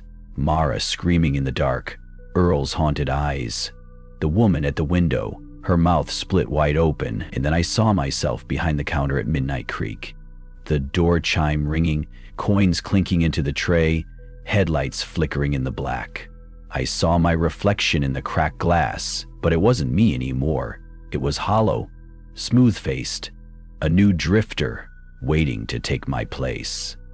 I roared, a raw, primal sound that ripped out of my throat. I swung at the creature, my hand connecting with its chest. My fingers sank into its skin like wet clay, and a freezing pain shot up my arm. It leaned forward, pressing closer. I felt my memories peel away, my mother's voice, my first broken tooth, the warmth of cheap whiskey on a winter night, all of it unspooling, being devoured. Then, deep inside, that small spark flared again. A single word forced itself through the storm. Bite! I dug my other hand into the dirt, grabbed a jagged piece of broken glass. I swung upward, jamming it into the drifter's side. It didn't bleed. Instead, its body recoiled, folding in on itself like a deflating balloon. It shrieked, a sound so sharp and violent it cracked the windows in the abandoned storefronts around us. My ears bled instantly. I staggered to my feet, legs wobbling. My vision tunneled in and out. The drifter writhed on the ground, its limbs bending and snapping in ways that defied every law of nature. I stumbled forward, driven by some instinct older than fear. I raised the glass again and drove it down into the center of its blank face. The creature convulsed, its entire form shivering like a struck tuning fork. For a split second I felt it all, every face it had stolen, every scream it had swallowed, a tidal wave of pain and sorrow and empty hunger. Then, silence. The drifter's body collapsed into a pool of black sludge that hissed and bubbled before sinking into the dirt. I fell to my knees, gasping, my lungs clawing at the air. Around me the town seemed to shudder, as if it had been holding its breath and finally exhaled. The sun blazed above, uncaring, burning away the last shadows. I looked down at my hands. Blood. Dirt. The glass shards slick with something darker than ink. My entire body shook, each muscle twitching like it had a mind of its own. I dropped the glass and staggered backward until I hit a wall. Sliding down, I pressed my head against the rough boards, tears finally breaking free and spilling down my cheeks. It was over. For now. But in the back of my mind I felt it, a lingering echo. We chose you. I knew it wasn't truly gone. Not really. The infection had taken root too deep. I might have cut down one form, but the essence, the calling, it was inside me now, humming under my skin like a second pulse. I wiped at my face, smearing dirt and blood across my forehead. Above me, a vulture circled lazily, its shadow drifting across the empty street. I laughed, a short, cracked sound that didn't feel like it belonged to me. The ghost town stood silent, its broken windows watching me like hollow eyes. Somewhere, far off on the highway, I thought I heard a distant engine rumble. I closed my eyes and listened. The wind shifted, carrying the scent of burning oil and sun-scorched asphalt. For a moment, I let myself imagine I was free, that I could hitch a ride, disappear into another nowhere town, start over. But I knew better. There was no starting over. Not for me.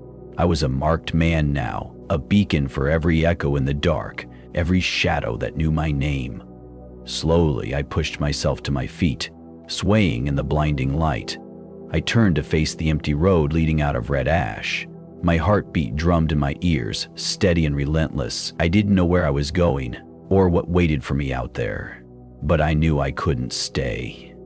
Because if I stayed, I'd become the next drifter. And I wasn't ready to give up what was left of me, not yet. I stumbled out of red ash with my head full of fire and my body a patchwork of wounds. The desert swallowed me immediately. The town vanished behind me faster than it should have. Every few steps I glanced over my shoulder, half expecting to see the drifter crawling after me, pieces of its smooth skin flapping in the wind. But there was nothing. Only the endless sea of sand and sagebrush, shimmering under the bruised sky. The sun was starting its slow crawl down now, bleeding orange and purple across the horizon. I felt every second slip through my fingers like hot ash. My mind raced. I kept hearing Mara's voice, "Run now or you never run at all." I heard Earl's haunted whisper, "You'll always feel them behind you." And beneath it all the echo of the drifter, "We chose you."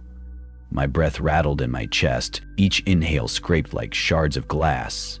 I followed the cracked road north, the asphalt buckled and split by heat. Every so often a gust of wind would carry sand over my feet, as if trying to bury me mid-step. At one point I dropped to my knees, my head spinning, my vision crawled with black spots. I pressed my palms to the ground, feeling the heat seep into my bones. A voice inside my skull whispered, soft and sly, "Stay down, let it take you, let it end." But something in me, some stubborn, rusted piece of my soul, pushed me up again. I staggered forward, half limping, half crawling, every step fueled by the thin thread of defiance that refused to snap. After what felt like hours, I saw it. A single gas station sign in the distance, flickering, barely clinging to life. My heart kicked against my ribs, a sudden burst of adrenaline that almost knocked me over. I dragged myself closer, my cracked lips splitting into something that might have been a smile if my face still remembered how.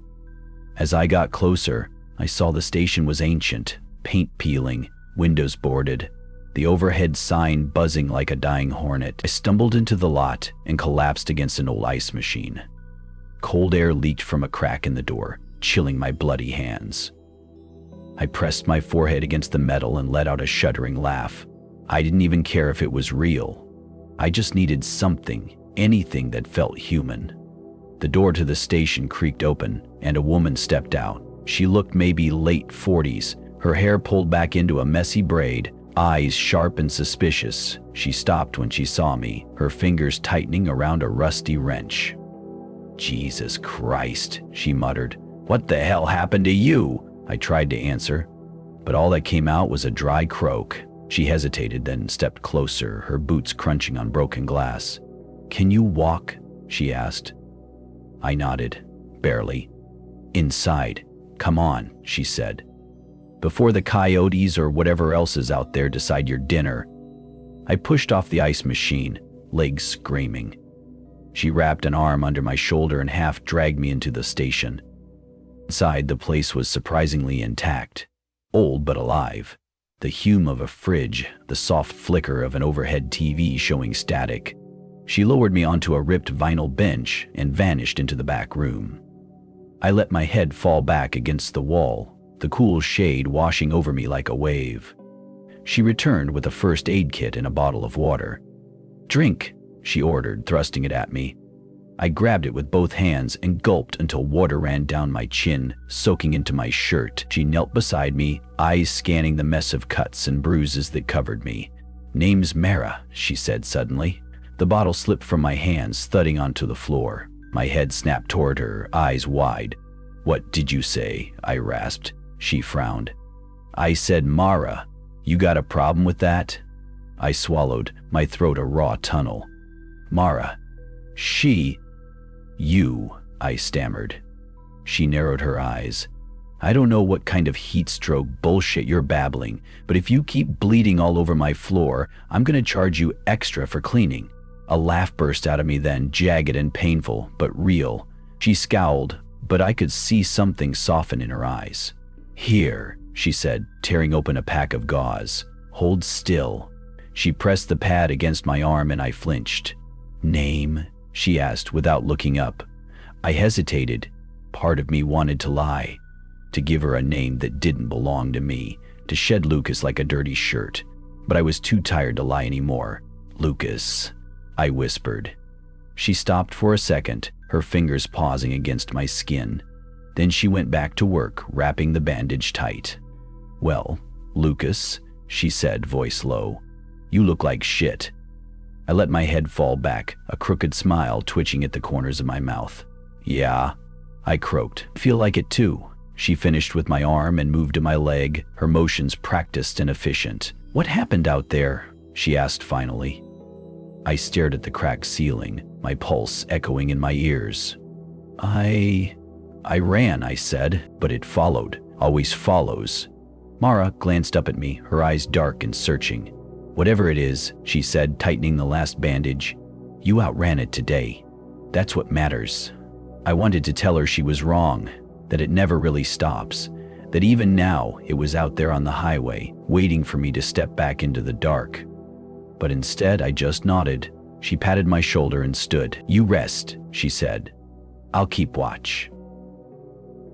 As she walked away, I felt a warmth spread in my chest. Not hope, not exactly. More like a truce, a momentary ceasefire between me and the thing that had claimed me. I closed my eyes and let the hum of the old TV fill my head. For the first time in what felt like centuries, I let sleep take me. And somewhere, deep in the shadows beyond the horizon, I knew it watched. But tonight, I had a wall, a woman with a wrench, and my own stubborn breath still rattling in my chest. That would have to be enough, for now. I woke up gasping. For a split second, I didn't know where I was. My head snapped side to side, eyes wide and feral. I felt the sweat on my skin, the phantom sting of cold fingers dragging across my back. I was sure I'd open my eyes and see that smooth, blank face staring back at me from the edge of the bed. But there was no drifter, no shadows on the ceiling, just the smell of old coffee, gasoline, and something fried, maybe bacon. My chest heaved as my brain caught up. The little gas station, Mara. I pressed a hand to my forehead, feeling the sticky sheen of sweat and dirt.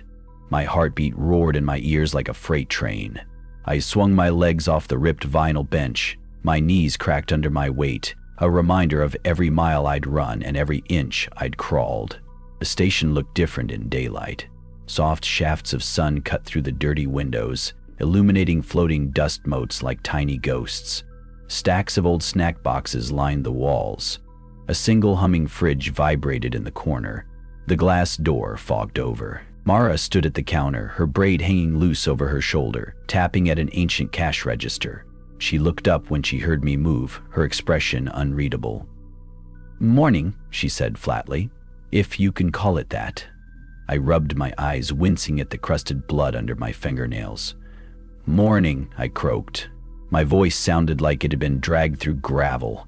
She tossed a small bottle of water across the room. I fumbled it, almost dropping it, but managed to clamp it against my chest. "Drink," she said. "You sound like you swallowed a cactus." I twisted the cap and took a long gulp. The water was lukewarm and tasted like plastic, but it was a gift from God. Mara watched me, eyes sharp as a knife. "You had a rough night," she said. I almost laughed. Almost. "That's one way to put it," I said, wiping my mouth with the back of my hand. She leaned back against the counter, folding her arms. "You want to tell me about it?" I stared at her. 1,000 images flooded my mind. The knocking at Midnight Creek, the headlights with no driver, the woman at the glass whispering my name, the drifter unfolding in the highway haze, Mara's other face in the ghost town, Earl's pale eyes. I thought about lying, but what was the point? I dropped onto a cracked plastic chair near the door. It let out a squeal like a wounded animal. I took a breath that felt like it might tear my ribs apart. I was working at this place. Midnight Creek, I started. Mara's eyes flickered, just a small twitch, but enough to tell me she knew the name. I kept going. The job sounded easy. Night shifts, no one around, just me in the desert. Except there were rules. I felt my throat tighten. Rules no one should ever have to learn. Mara nodded slowly but didn't interrupt. I told her everything then, about the coins, the car with no headlights, the figure in the window calling my name, about Red Ash, the drifter, the run that felt like it tore pieces of my soul out with every step. My voice broke halfway through, but I kept going. When I finally stopped, I felt like I'd poured gasoline over myself and handed her the match. Mara didn't move. The silence in the station felt like the pause before an earthquake. Finally, she exhaled and pushed off the counter. Sounds like you've been dancing with the oldest devils in the desert, she said. Her voice was low, almost reverent. I laughed, a sharp, ugly sound. I didn't dance, I said. I tripped and fell straight into their mouths. She tilted her head, studying me like a coyote deciding if the wounded thing in front of it was worth the trouble. You know what they are now, don't you? She asked. I swallowed, my throat raw and aching. Yeah, I whispered. I know, and they know me. She turned and grabbed 2 mugs from a dusty shelf, filling them from a battered old coffee pot. She handed one to me without a word. The coffee was bitter enough to peel paint, but it was hot and real. We drank in silence for a while, the only sounds the ticking of an ancient wall clock and the distant groan of the desert wind. Finally, she spoke. You gonna keep running? I looked at her, at the lines carved into her face, at the scars on her knuckles. I don't know, I said. I don't even know where to go. She snorted. You think there's a map for this shit? I think there's a line on Google Earth that says, safe zone? I dropped my gaze to the floor, heat rising behind my eyes. Every time I close my eyes, I see them, I said. I hear them. It's like they're waiting for me to slip. Mara set her mug down with a sharp clack. They are, she said. They always are. She stepped closer, leaned down until her face was inches from mine. But you're still breathing, and that pisses them off more than anything. I looked up at her, tears brimming in the corners of my eyes.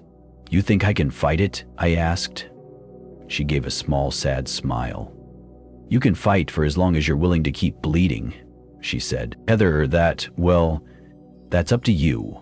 I let the words hang there, sinking into the cracks of my tired mind. Outside, the sun climbed higher, turning the desert into a blinding white sheet. A shiver crawled down my spine despite the heat.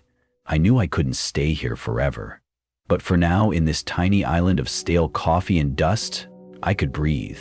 And maybe, just maybe, that was enough to get me to the next sunrise. We sat there for a long time, the silence stretching out like an empty road at midnight. The coffee in my mug turned cold, but I kept sipping it anyway, as if the bitterness could anchor me to this moment, to something solid and human. Mara leaned against the counter, arms folded, watching me with those sharp eyes that looked like they'd seen too many sunrises and survived too many things that shouldn't be real.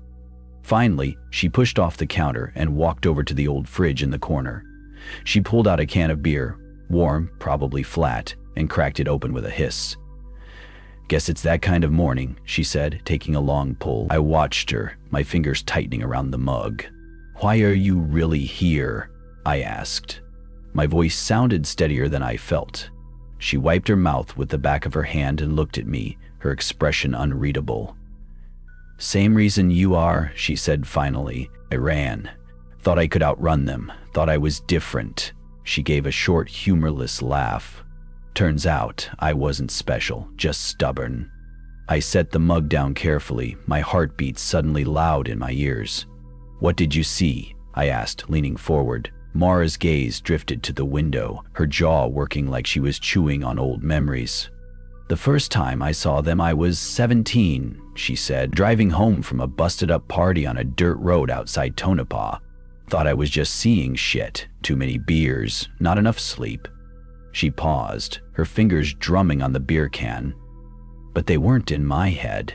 A shape in the headlights. Tall. Wrong. Moving like a puppet on cut strings.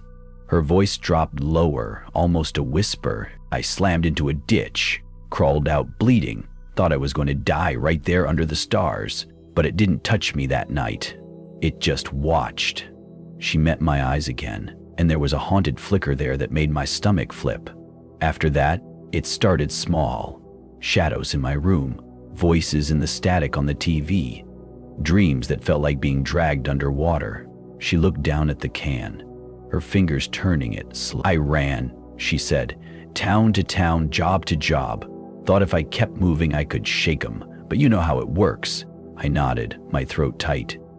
They find you, I said. Mara gave me a small, sad smile. Always, she said. We both fell silent again. The clock above the door ticked so loudly it sounded like a bomb counting down. I thought about the first rule. The coins. The woman at the window. The drifter's hands reaching. The realization hit me like a punch to the ribs. It's not about the place, I said. It's about us. Mora's head snapped up. Say that again, she said, her voice sharp. It's not the town or the highway or the gas station, I said, the words spilling out faster now. They mark us. We become signals, beacons.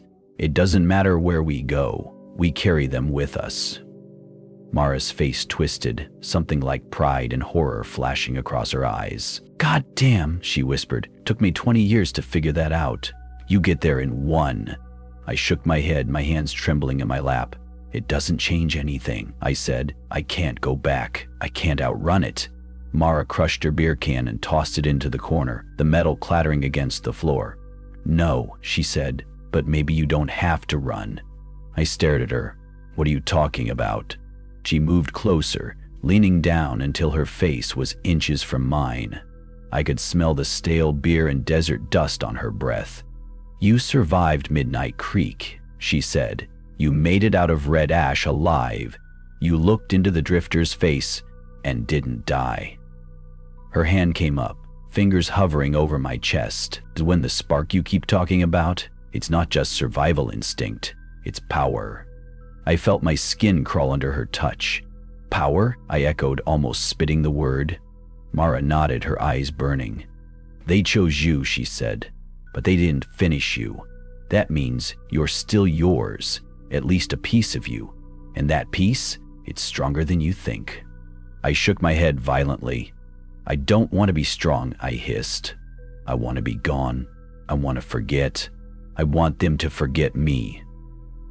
Mara slammed her hand onto the table, the noise cracking through the room like a gunshot. You think I didn't want that? She shouted. You think I didn't beg every damn night for them to let me vanish? Her voice broke, her shoulders shaking. But they don't forget, she whispered. They don't forgive, and they don't let go. I stared at her, my chest heaving. What are you saying? I demanded. Mara sank into the chair across from me, her hands shaking as she lit a cigarette. She took a long drag, exhaled a thin ribbon of smoke toward the ceiling.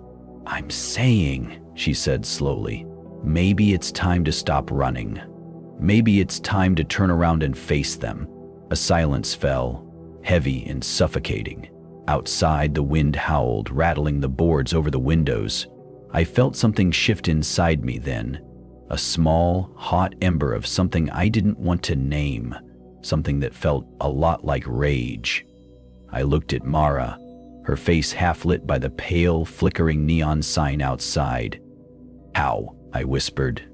She leaned forward, her eyes locked onto mine like a snake staring down its prey. We don't survive by hiding, she said. We survive by becoming worse than what hunts us. I shivered, but I didn't look away, because in that moment, for the first time since I took that first step into Midnight Creek, I realized something. Maybe the only way to kill the monster was to become one. Mara's words hung in the air like smoke from a house fire. We survive by becoming worse than what hunts us. I felt them sink into my bones, coil around my ribs, squeeze my heart. I opened my mouth to argue, to spit them out, to deny them, but nothing came out. Because deep down, under the exhaustion and the fear and the bile, something in me agreed. A part of me that had grown louder each night, each mile, each time I heard that voice whisper my name in the dark. Mara crushed her cigarette into a cracked ashtray, the final ember winking out like a dying star. She leaned forward, her elbows on her knees, eyes locked on mine. You want them to stop coming? She asked. Her voice was low, a rasp scraped raw by too many cigarettes and too many nightmares. I stared at the floor, the tiles worn smooth by decades of lost souls, pacing back and forth, searching for answers that never came. They'll never stop, I whispered. They're everywhere. In the static, in the headlights, in my goddamn blood. Mara slammed her fists into the table, making me jump. Exactly, she barked. They're inside you, but that means you're inside them too. I looked up, my mouth hanging open.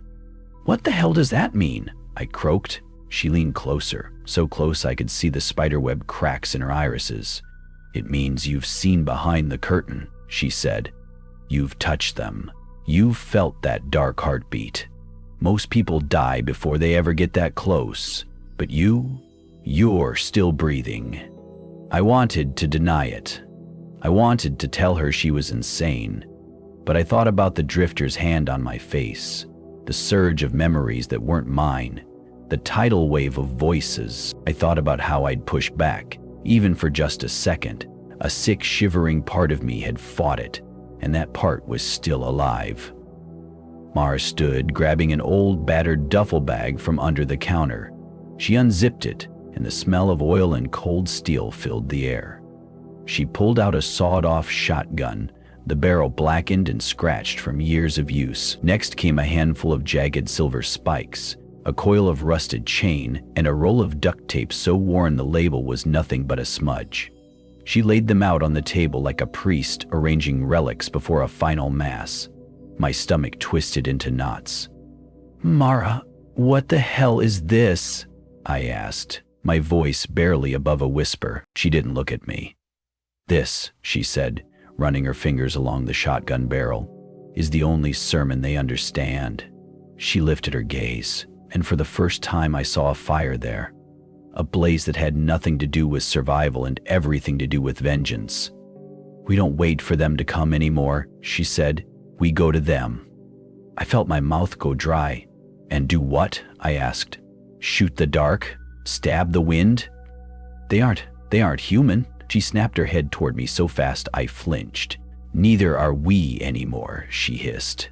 A long tense silence pressed down on the room, the humming fridge in the corner the only sound. Mara turned back to the table, checking each weapon like a surgeon prepping for an operation. I watched her, my hands trembling. In another life, I might have run, might have thrown the door open and sprinted into the desert until my lungs gave out. But there was no other life anymore. Only this one. Only this war. Mara straightened and shoved the silver spikes into a side pocket of the duffel. She slung the shotgun across her back and looked at me with a new kind of expectation. Well, she asked, you coming or not? My mind reeled. I thought about the first time I saw the rules. About the coins in the tray, the woman at the window, the drifter's cold voice. I thought about every moment I'd frozen, every breath I'd wasted praying for mercy that would never come. I stood. My knees buckled, but I caught myself on the edge of the table. My fingers left smears of old blood on the wood. Mara watched me, her expression softening just a flicker. I don't know what I'm doing, I said. She nodded. None of us do, she replied. That's the point. I took another breath, the air sharp and electric in my lungs. Then let's do it, I said. A crooked grin twisted across Mara's face. Attaboy, she rasped. She tossed me the coil of chain. I fumbled it, the metal heavy and cold in my hands. I looked down at it, my heart hammering. What the hell am I supposed to do with this? I asked. She laughed, a wild, sharp sound that echoed off the walls like a pack of coyotes howling at the moon. Figure it out on the way, she said. She kicked open the door, the desert wind screaming into the station. Sand whipped around us, slicing at my face like tiny razors. Outside, the sky had darkened. The sun sagged low, bleeding red and gold across the horizon. I stepped out behind her, the chain dragging in the dirt. Mara turned, her eyes glinting in the dying light. Ready to meet God? She asked. I thought about the drifter, the highway, the woman's face against the glass.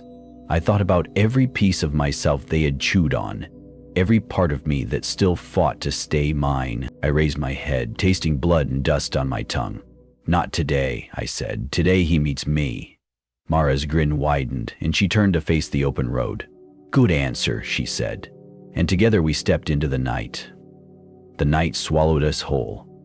We walked side by side down the cracked highway, the desert stretching out forever on both sides like an ocean of black glass. The moon hung low and bloated, turning the sand into a silver graveyard. Every shadow felt alive. Every gust of wind sounded like a whisper. I dragged the chain behind me. Each link scraped and clinked along the asphalt, echoing out into the emptiness like the rattle of some doomed prisoner. Mara marched ahead with the shotgun slung across her back, her silhouette a jagged shape against the moonlight, her braid whipped behind her, flicking sand and grit into the air. Neither of us spoke. There wasn't anything left to say. Somewhere in the distance, a coyote yipped, a sharp, manic laugh that made the hairs on my arms stand up. Mara didn't flinch. She just kept walking. After what felt like an hour, she finally slowed and turned to face me. "We're close," she said, voice low and graveled. "Close to what?" I asked. My voice was ragged, my throat raw from dust and fear. She pointed ahead, where the road bent in a lazy curve and vanished behind a rocky ridge. "That's where the vale's thinnest," she said. "Where they cross over, where they feed." I swallowed hard. The words felt like splinters sliding down my throat. Mara stepped closer, her eyes boring into mine. "You still sure about this?" she asked. I wanted to run. I wanted to drop the chain and turn around and keep running until my lungs burst and my legs snapped like dry twigs. But I didn't move. I just nodded. "Good," she said, "because once we step past that curve, there's no going back. They'll feel us. They'll come for us." I felt my knees threaten to buckle, but I clenched my fists around the chain, the cold metal biting into my skin. "Let them come," I said. My voice surprised even me. A crooked, wild smile cracked across Mara's face. That's the spirit," she growled. She turned and started forward again, her boots crunching over the gravel. I followed, my breath coming in shallow gasps. The curve in the road loomed ahead, dark and yawning like a mouth waiting to swallow us. As we rounded it, the temperature dropped. The dry desert heat vanished, replaced by a creeping, wet cold that wrapped around my bones like icy fingers. I shivered, my teeth chattering. Mara stopped and raised a hand. "Listen," she whispered. I strained my ears. At first, I heard nothing but the wind. Then, faint but unmistakable, the low hum. The same hum I'd heard under the floorboards at Midnight Creek. The same hum that crawled into my skull when the drifter got close. It vibrated through the ground, into my feet, up my spine. I felt it in my teeth, in the roots of my hair. Mara turned to me, her eyes wild. "They're close," she said. "When they come, you don't run. You don't beg. You fight. You use everything they gave you against them." I nodded, though my insides felt like they were turning to liquid. Mara slipped the shotgun off her back, checked the chamber, then clicked it shut with a snap that echoed down the road. "Ready?" she asked. I looked at the chain in my hands. I had no idea what I was doing, but I felt that old spark again, that ember deep inside, glowing hotter than it ever had before. I gripped the chain tight and raised my head. "Yeah?" I said. "I'm ready." A sound like tearing fabric filled the air. I looked up. A dark shape unfolded from the desert, rising like a tower of smoke and sinew. Another shape joined it, then another. Tall, spindly forms with twisting limbs and blank, shifting faces. The drifters. They slid forward, gliding just above the ground, their shadows spilling out behind them like black oil. My breath caught. My pulse spiked so hard I thought I might black out, but I held my ground. Mara stepped beside me, shotgun raised. "Lucas," she said, her voice calm and cold. "They know you. They're coming for you." I felt the truth of it in my marrow. The first drifter's head cocked to the side as if it were sniffing the air. Then, in a voice that was all of them and none of them, it spoke. "Lucas." My knees trembled, but I didn't fall. "Say my name again," I snarled. The drifter leaned forward, its skin rippling like water. "Lucas." Something inside me snapped. I lunged forward, swinging the chain. The links whistled through the air and slammed into the drifter's side, splattering black ooze across the asphalt. The creature screeched, its limbs flailing. Mara fired. The shotgun blast tore through the darkness, the roar echoing across the empty desert. Another drifter lunged at her, but she ducked, jamming the barrel under its chin and pulling the trigger. Black ichor splashed across her face and she laughed, a mad, victorious howl that made the hair on my neck stand up. I swung the chain again, the metal burning hot in my hands now. I felt something surge through me, an electric current that wasn't entirely mine. The drifters screeched and writhed, their forms flickering like dying flames. Mara kept firing, each shot punching holes in the night. I swung again and again, the chain slicing through shadow and flesh alike. The humming in my head rose to a deafening roar. I felt them inside me, scratching, clawing, trying to pull me down. But I pushed back. With every swing, every shout, every heartbeat, I shoved them deeper into the abyss. Finally, the last drifter crumbled, its body collapsing into a pool of black sludge that hissed and evaporated in the moonlight. Silence fell. I stood there, chest heaving, the chain hanging from my bloody fists. Mara lowered the shotgun, smoke rising from the barrel. We locked eyes. For a moment, there was no sound, no movement, just the two of us, breathing in the echo of something that felt like victory. Then Mara laughed. A low, ragged laugh that built into a wild, unstoppable cackle. I felt it rise in me too, and before I knew it, I was laughing with her, my voice raw and broken and alive. For the first time in forever, I felt something other than fear. I felt power, and I knew this was only the beginning. We stood there laughing like we'd just crawled out of hell. Maybe we had. I doubled over, my hands on my knees, the chain dangling from my wrists like a dead snake. My whole body shook, part adrenaline, part raw animal joy. Mara dropped the shotgun to the asphalt and bent forward, her shoulders rising and falling with each ragged breath. Her hair stuck to her face, streaked with black ooze and sweat. For a few precious seconds there was nothing else. No whispers, no shadows, no cold fingers reaching from the dark. Just us, standing in the aftermath. But the silence didn't last. A low rumble rolled across the desert, deep and endless. The ground beneath our feet shivered like a living thing. I straightened slowly, the laughter dying in my throat. "What the hell is that?" I asked, my voice hoarse. Mara lifted her head, her eyes flicked toward the horizon, her pupils wide and dark. "They're angry," she said, her voice suddenly so small it didn't sound like her at all. The rumble grew louder, like 1,000 engines revving in unison. The sky itself seemed to ripple, the stars above warping and twitching. I turned in a slow circle, the chain coiled tight in my fists again. The air thickened, heavy with a coppery taste. I swallowed, my mouth dry as bone. Shapes began to emerge at the edges of the desert. At first I thought they were mirages, shimmering waves of heat twisting the sand into illusions. But they kept coming. 10, 20, 100 drifters. Their forms slithered and unfolded, tall and spindly, each one moving like it was wading through water. Faces smooth and blank, limbs too long, too wrong. They encircled us, a slow tightening ring of living nightmares. Mara picked up the shotgun again, but her hands trembled. "There's too many," I whispered. She didn't look at me. Her eyes stayed fixed on the growing wall of shadows. "Doesn't matter," she said. "We go down fighting." I felt my pulse hammer in my throat. My legs wanted to run, but there was nowhere to go. I tightened the chain, feeling it vibrate faintly in my hands. The same electric hum that had saved me before now thrummed under my skin like a war drum. The first drifter broke from the circle, gliding forward, its head tilted, sensing, tasting the air. I took a step toward it.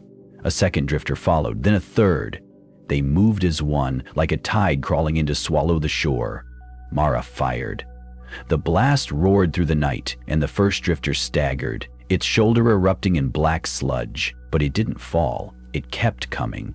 She fired again, another stagger, another wound. But they advanced, slow and steady, relentless. I lunged forward, swinging the chain in a wide arc. The link slammed into the nearest drifter, slicing through its torso. It shrieked, a sound that rattled my teeth and sent sparks dancing across my vision. I didn't stop. I swung again, and again, the chain singing through the air. The drifters closed in. Clawed fingers raked across my arms and chest, leaving trails of burning cold. I roared, twisting and whipping the chain, black ichor spraying across the cracked asphalt. Mara fired into the horde, her face twisted into a savage snarl. Click. Empty. She swung the shotgun like a club, smashing it into a drifter's head.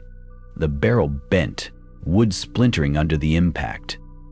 I grabbed one of the silver spikes from my pocket and drove it into a drifter's neck. It convulsed, falling backward in a mess of shadows and sludge. Another lunged at me, fingers closing around my throat. I gagged, my vision going black at the edges. Mara tackled it from the side, knocking it to the ground. She stabbed it again and again with a broken piece of the shotgun, her breath coming in ragged, animal grunts. I fell to my knees, coughing and spitting blood. The circle kept closing. One grabbed Mara's arm and yanked her off her feet.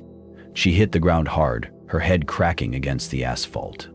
"The Mara!" I screamed.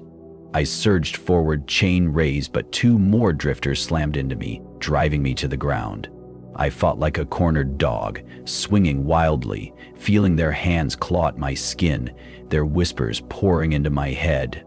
"Lucas, come home." "Lucas?"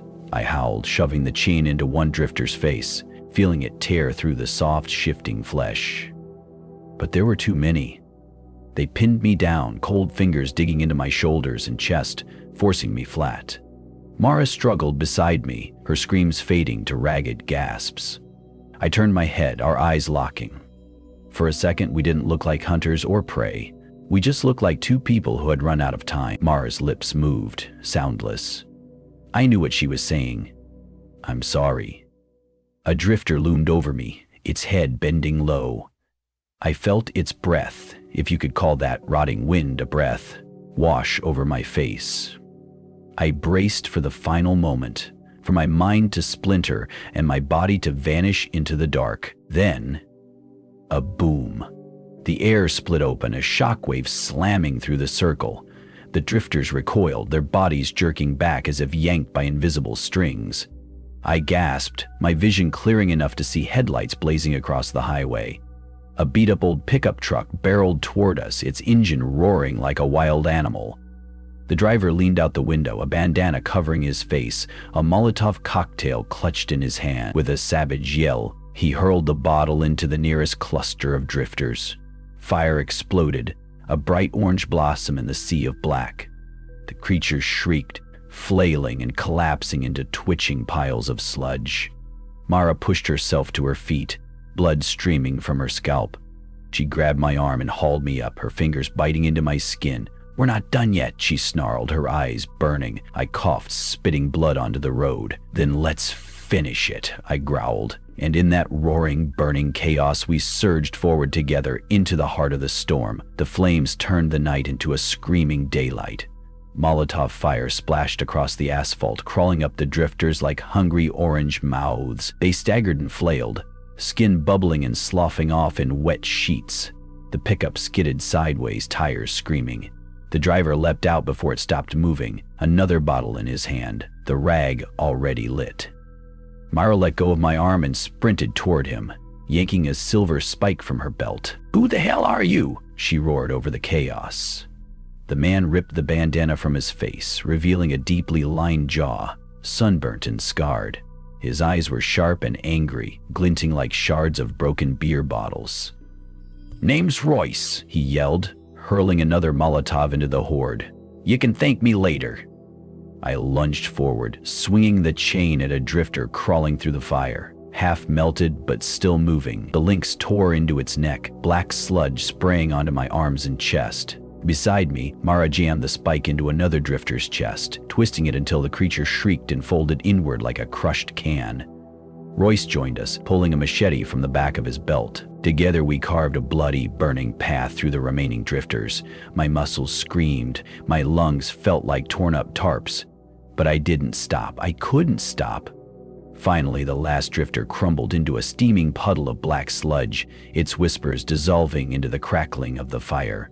We stood there, panting, surrounded by smoldering corpses and shattered bottles. Royce wiped sweat and soot from his forehead, looking us over with a sneer that somehow still felt like respect. "Y'all picked a hell of a night for a bonfire," he drawled. Mara dropped the spike, her shoulders shaking. She looked like she might collapse any second. I clutched the chain, every nerve buzzing with the leftover hum of the fight. I turned to Royce, my voice a raw croak. Why did you help us?" He spat into the dirt, eyes darting to the flickering shadows beyond the flames. "I've been watching," he said. "I've been running too long. Figured if I was gonna die, might as well go out swinging." He paused, scanning the horizon. "They're not done," he muttered. "That was just a taste. The big one's coming." A cold dagger slid into my gut at those words. Mara looked up, eyes hollow but burning. "What do you mean, the big one?" she demanded. Royce turned slowly, his face pale in the firelight. "The Collector," he said. "The one that sends the drifters. The one that marks people like us." The name hit me like a hammer. I heard it echo in my skull, like a choir of broken radios. The Collector. My knees buckled and I had to catch myself on Mara's shoulder. Royce stepped forward, pointing the machete at my chest. "He's after you, boy," he said. "You're the loudest signal I've ever seen. You think those drifters just wander around for fun? No, they're scouts, hunters." I tried to swallow, but my throat felt full of sand. "So, what do we do?" I asked, my voice small. Royce lowered the blade. "We got 3 choices," he said. He held up one finger. "First, you run. Disappear into the sand and hope he don't find you. Spoiler alert, he will." He raised a second finger. "Second, you give in. Let him take you. Become part of the hive. Part of the endless dark." A third finger rose. "Or third, we fight him. Head on. Take the fight to the bastard himself." Mara snorted, spitting blood into the fire. "Fight him," she barked. "You can't fight something that isn't even flesh." Royce nodded grimly. "Yeah, well, can't means won't in my book." The fire crackled, sending sparks spinning into the black sky. I looked from Royce to Mara, my head pounding with static. Fight. Run. Submit. 3 doors, and all of them led to hell. I thought of all the nights I'd spent shaking behind the counter at Midnight Creek, whispering the rules to myself like a prayer. I thought of that first knock on the glass, the headlights with no driver, the coins that shifted and hissed in my pocket. And then I thought of tonight, the chain, the screams, the fire, the blood, the moment I had felt alive. I clenched my fists, my nails cutting into my palms. "We fight," I said, the words dragging up from some deep feral part of me. Mara turned to me, her mouth open. "Lucas," she started, but I shook my head. "We fight," I repeated, louder this time. "I'm tired of running. I'm tired of hiding. If he wants me, he can come get me. But I'm not going down like a dog in a ditch." Royce's eyes flashed. A wicked grin split across his face. "That's what I wanted to hear," he said. Mara stared at me, her jaw working, her hands curling into fists. Then, slowly, she nodded. "Fuck it," she said, her voice low and dangerous. "Let's burn his world before he devours ours." Royce clapped a hand on my shoulder so hard I nearly fell. "Good man," he growled. "We make our stand here. Tonight." He turned and began rummaging in the back of his truck, pulling out boxes of ammo, more Molotovs, and something that looked like homemade pipe bombs. Mara picked up her bent shotgun, cracking the barrel open and loading it with fresh shells Royce tossed her way. I wrapped the chain around my arms, feeling it pulse under my skin like a living vein of lightning. The wind shifted, carrying a deep, throbbing hum from the horizon. We all turned to face it. A shape loomed far off, darker than the night itself, towering, endless. The Collector. My heart pounded, each beat echoing in my skull like war drums. I took one last breath, tasting smoke, sweat, and iron. Then I stepped forward, the chain humming. "Come on, then," I whispered. "Let's finish this." The desert swallowed every sound except that hum. Low, endless. It pulsed through my skull like a migraine, vibrating in my teeth and deep down in my spine. Royce lit another Molotov, the flame flickering across his grizzled face. His eyes were locked on the horizon, unblinking. Mara checked her shotgun, her fingers moving fast and sure despite the blood dripping from her knuckles. I stood between them, the chain wrapped tight around my arms, my breath coming in short, savage bursts. Out there at the edge of the world, the darkness shifted. A shape began to emerge.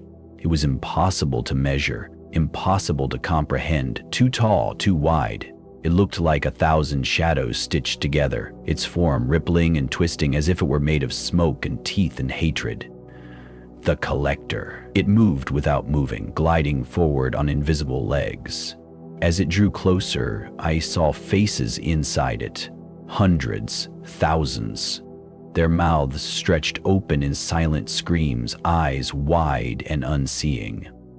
I felt my knees threaten to buckle. The air turned thick, each inhale clawing at my throat.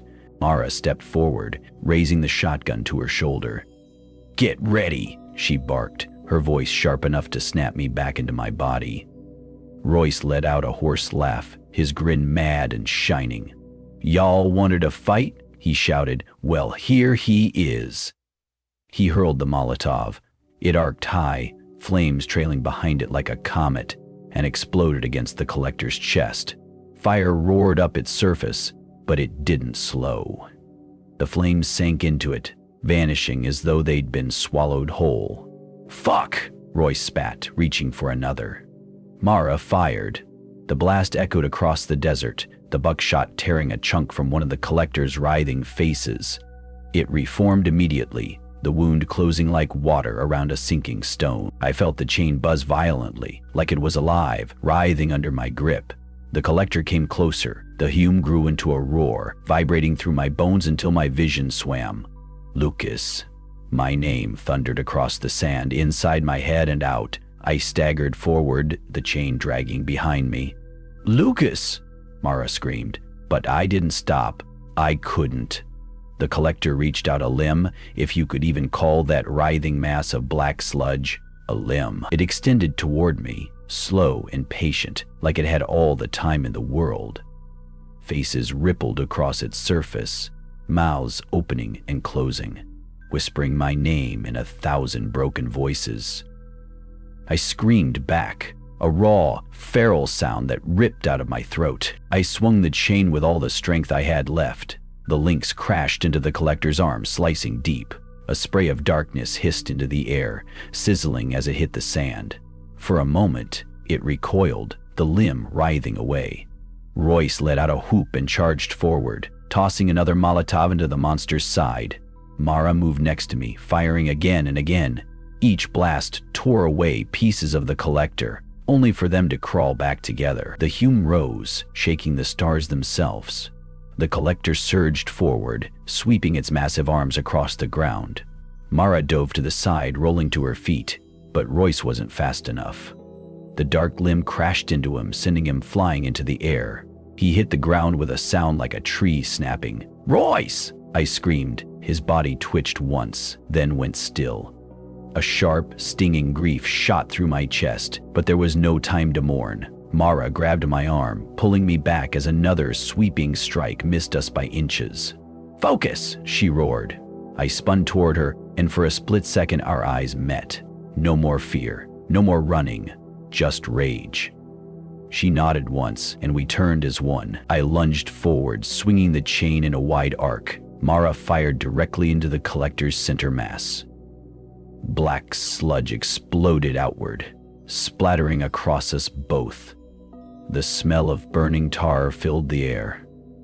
The Collector shrieked, a piercing metallic howl that made my vision go white. I stumbled, nearly dropping the chain. Mara ran forward, jamming the barrel of her shotgun directly into a gaping mouth on the Collector's surface. "Eat this, motherfucker," she hissed. She fired. A shockwave rippled through the Collector, its entire body convulsing. I felt the chain ignite in my hands, white hot, an electric blaze shooting up my arms and into my skull. The world snapped into focus, every detail sharp enough to cut. I saw inside the collector then, a swirling vortex of stolen souls, a dark ocean of writhing, tortured faces, all locked together in endless gnawing hunger. And at the center, a void. A single, flickering point of pure darkness, the heart. I roared and charged forward. Mara screamed something behind me, but her voice was swallowed by the thunderous hum. I leapt, swinging the chain above my head like a meteor about to collide with the earth. I slammed it down into that central void with all the rage, grief, and raw, boiling fury I had left. A blinding explosion of light and shadow erupted, blasting me backward. I hit the ground hard, my ears ringing, my body screaming in protest. When I opened my eyes, I saw the collector convulsing. The void at its center began to collapse, sucking the writhing faces inward. It shrieked again, higher and higher, until the sound shattered the glass on the old pickup and split the sky like lightning. I crawled to my knees, watching as it shrank, folding into itself, smaller and smaller, until finally, silence, a single, echoing boom. Then nothing. I fell onto my back, staring up at the stars, gasping. Beside me, Mara staggered forward, her body shaking, her shotgun clutched tight. She dropped to her knees, looking at me with wide, stunned eyes. "It's gone," she whispered. I couldn't answer. I just lay there, my chest rising and falling, the chain still glowing faintly beside me.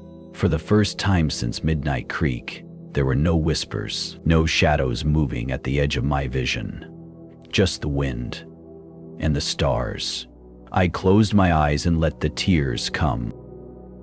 I don't know how long I lay there on the asphalt.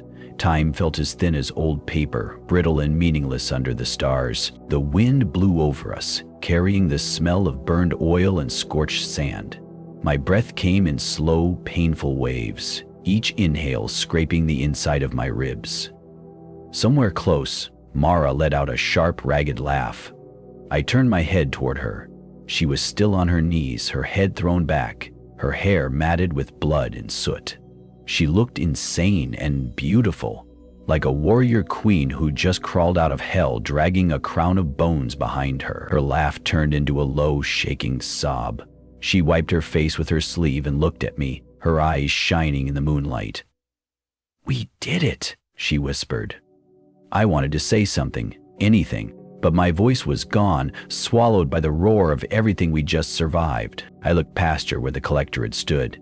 Nothing but a black scar in the sand now. A wide crater, the edges glowing faintly like old coals. The drifters were gone. The whispers, gone.